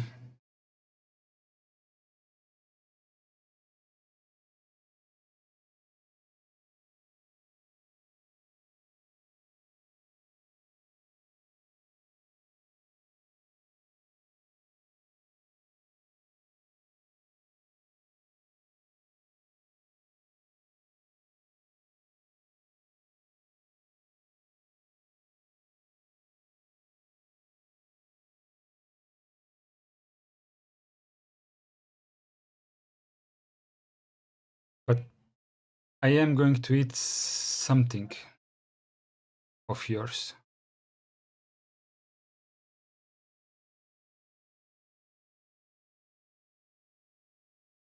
You're overthinking it, Alexei, because you know, it's just a game. You can lose, you can win, it doesn't matter.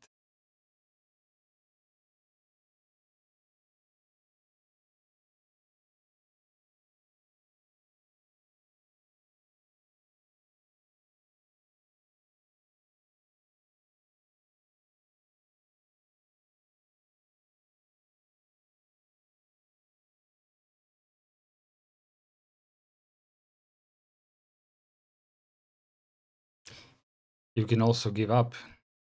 That's an option. So we can go to sleep.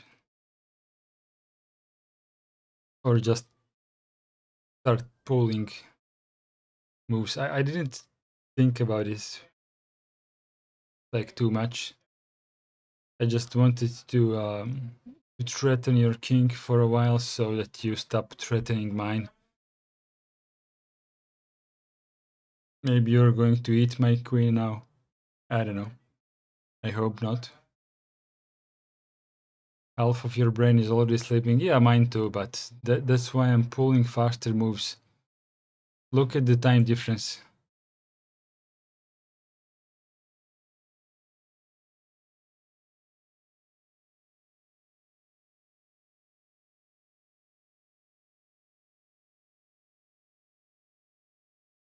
You have been investing a lot of time into this, like something bad is going to happen if you lose. I don't mind losing. I was actually planning to get a little bit into chess recently, but never got a chance to play with anyone. I played one match with my daughter like 2 months ago, I think. So definitely a little bit fresher rules in my head than yours maybe, but the rules are pretty simple. The hard part is thinking many steps ahead. If I do this, then the other guy is going to do maybe this or maybe that. If he does that, then I'm gonna do this, and then he's going to this, and we have like intersection of many variations of differences of.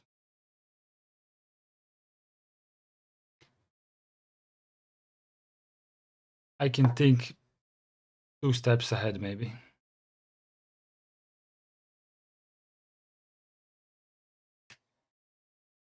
Yes, you the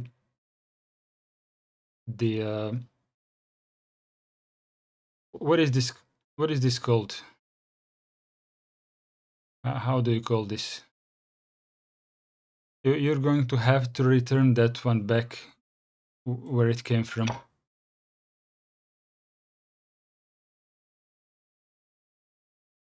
Just put it back so I can eat it.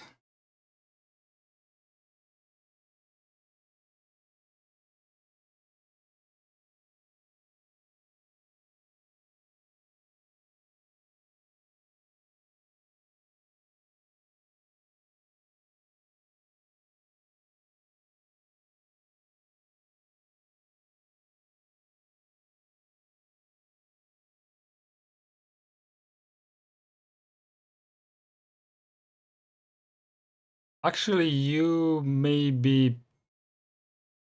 This just might be a game over for you, now that I think of it. Antonic, welcome in. I play PyChess on every Linux distribution, very good, and can play on Fix online.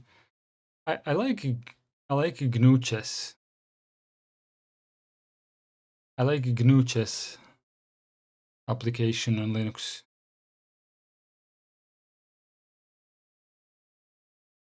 This one is nice. It has a ton of options, but it's a bit difficult to set it up online.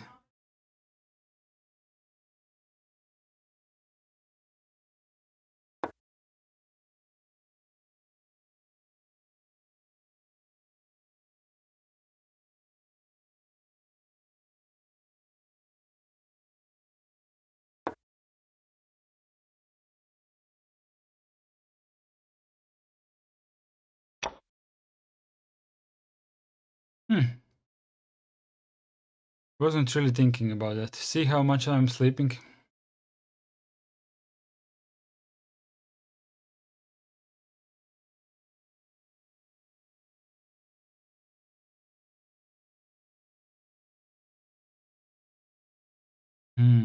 Let's come back from this.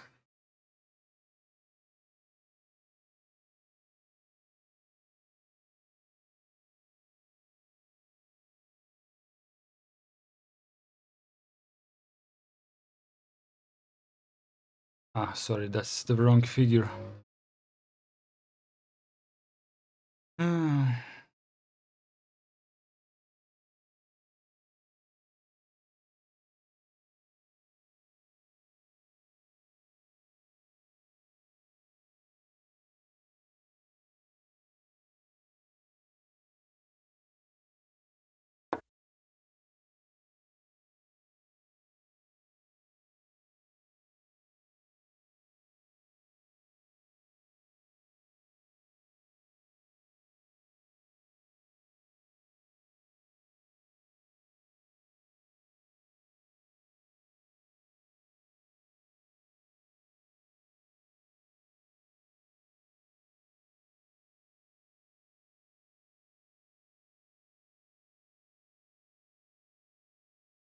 Neil Thompson is asking you to like the live stream.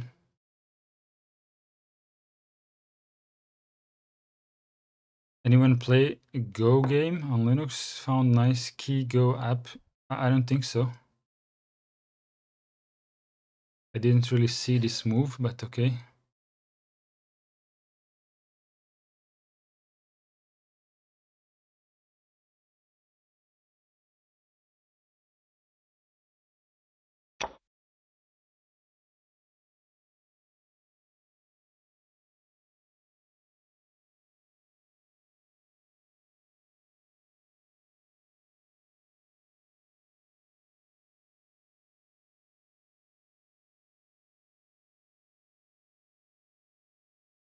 I rarely play chess, but I do have a winning record against other People who rarely play chess.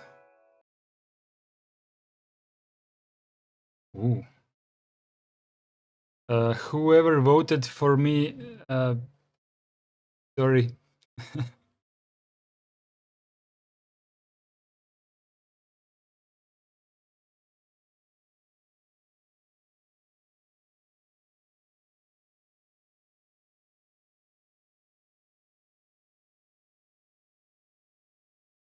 I guess I was sleeping too much.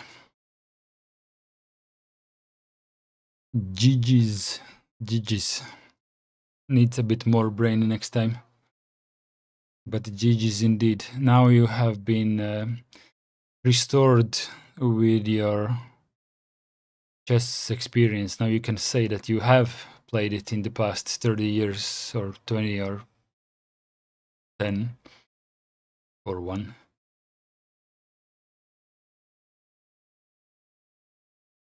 Okie dokie. Neil Thompson says, haha, 3 people said you could win. You would win. You have let them down. Yeah, sorry about that. Sorry about that. Better luck next time. Thank you a lot for attending the stream. It was kind of entertaining in the beginning, and the chess part was nice. Thanks a lot, Alexei, for humoring me, if that's a word, into this. And see you in 2 days, everyone.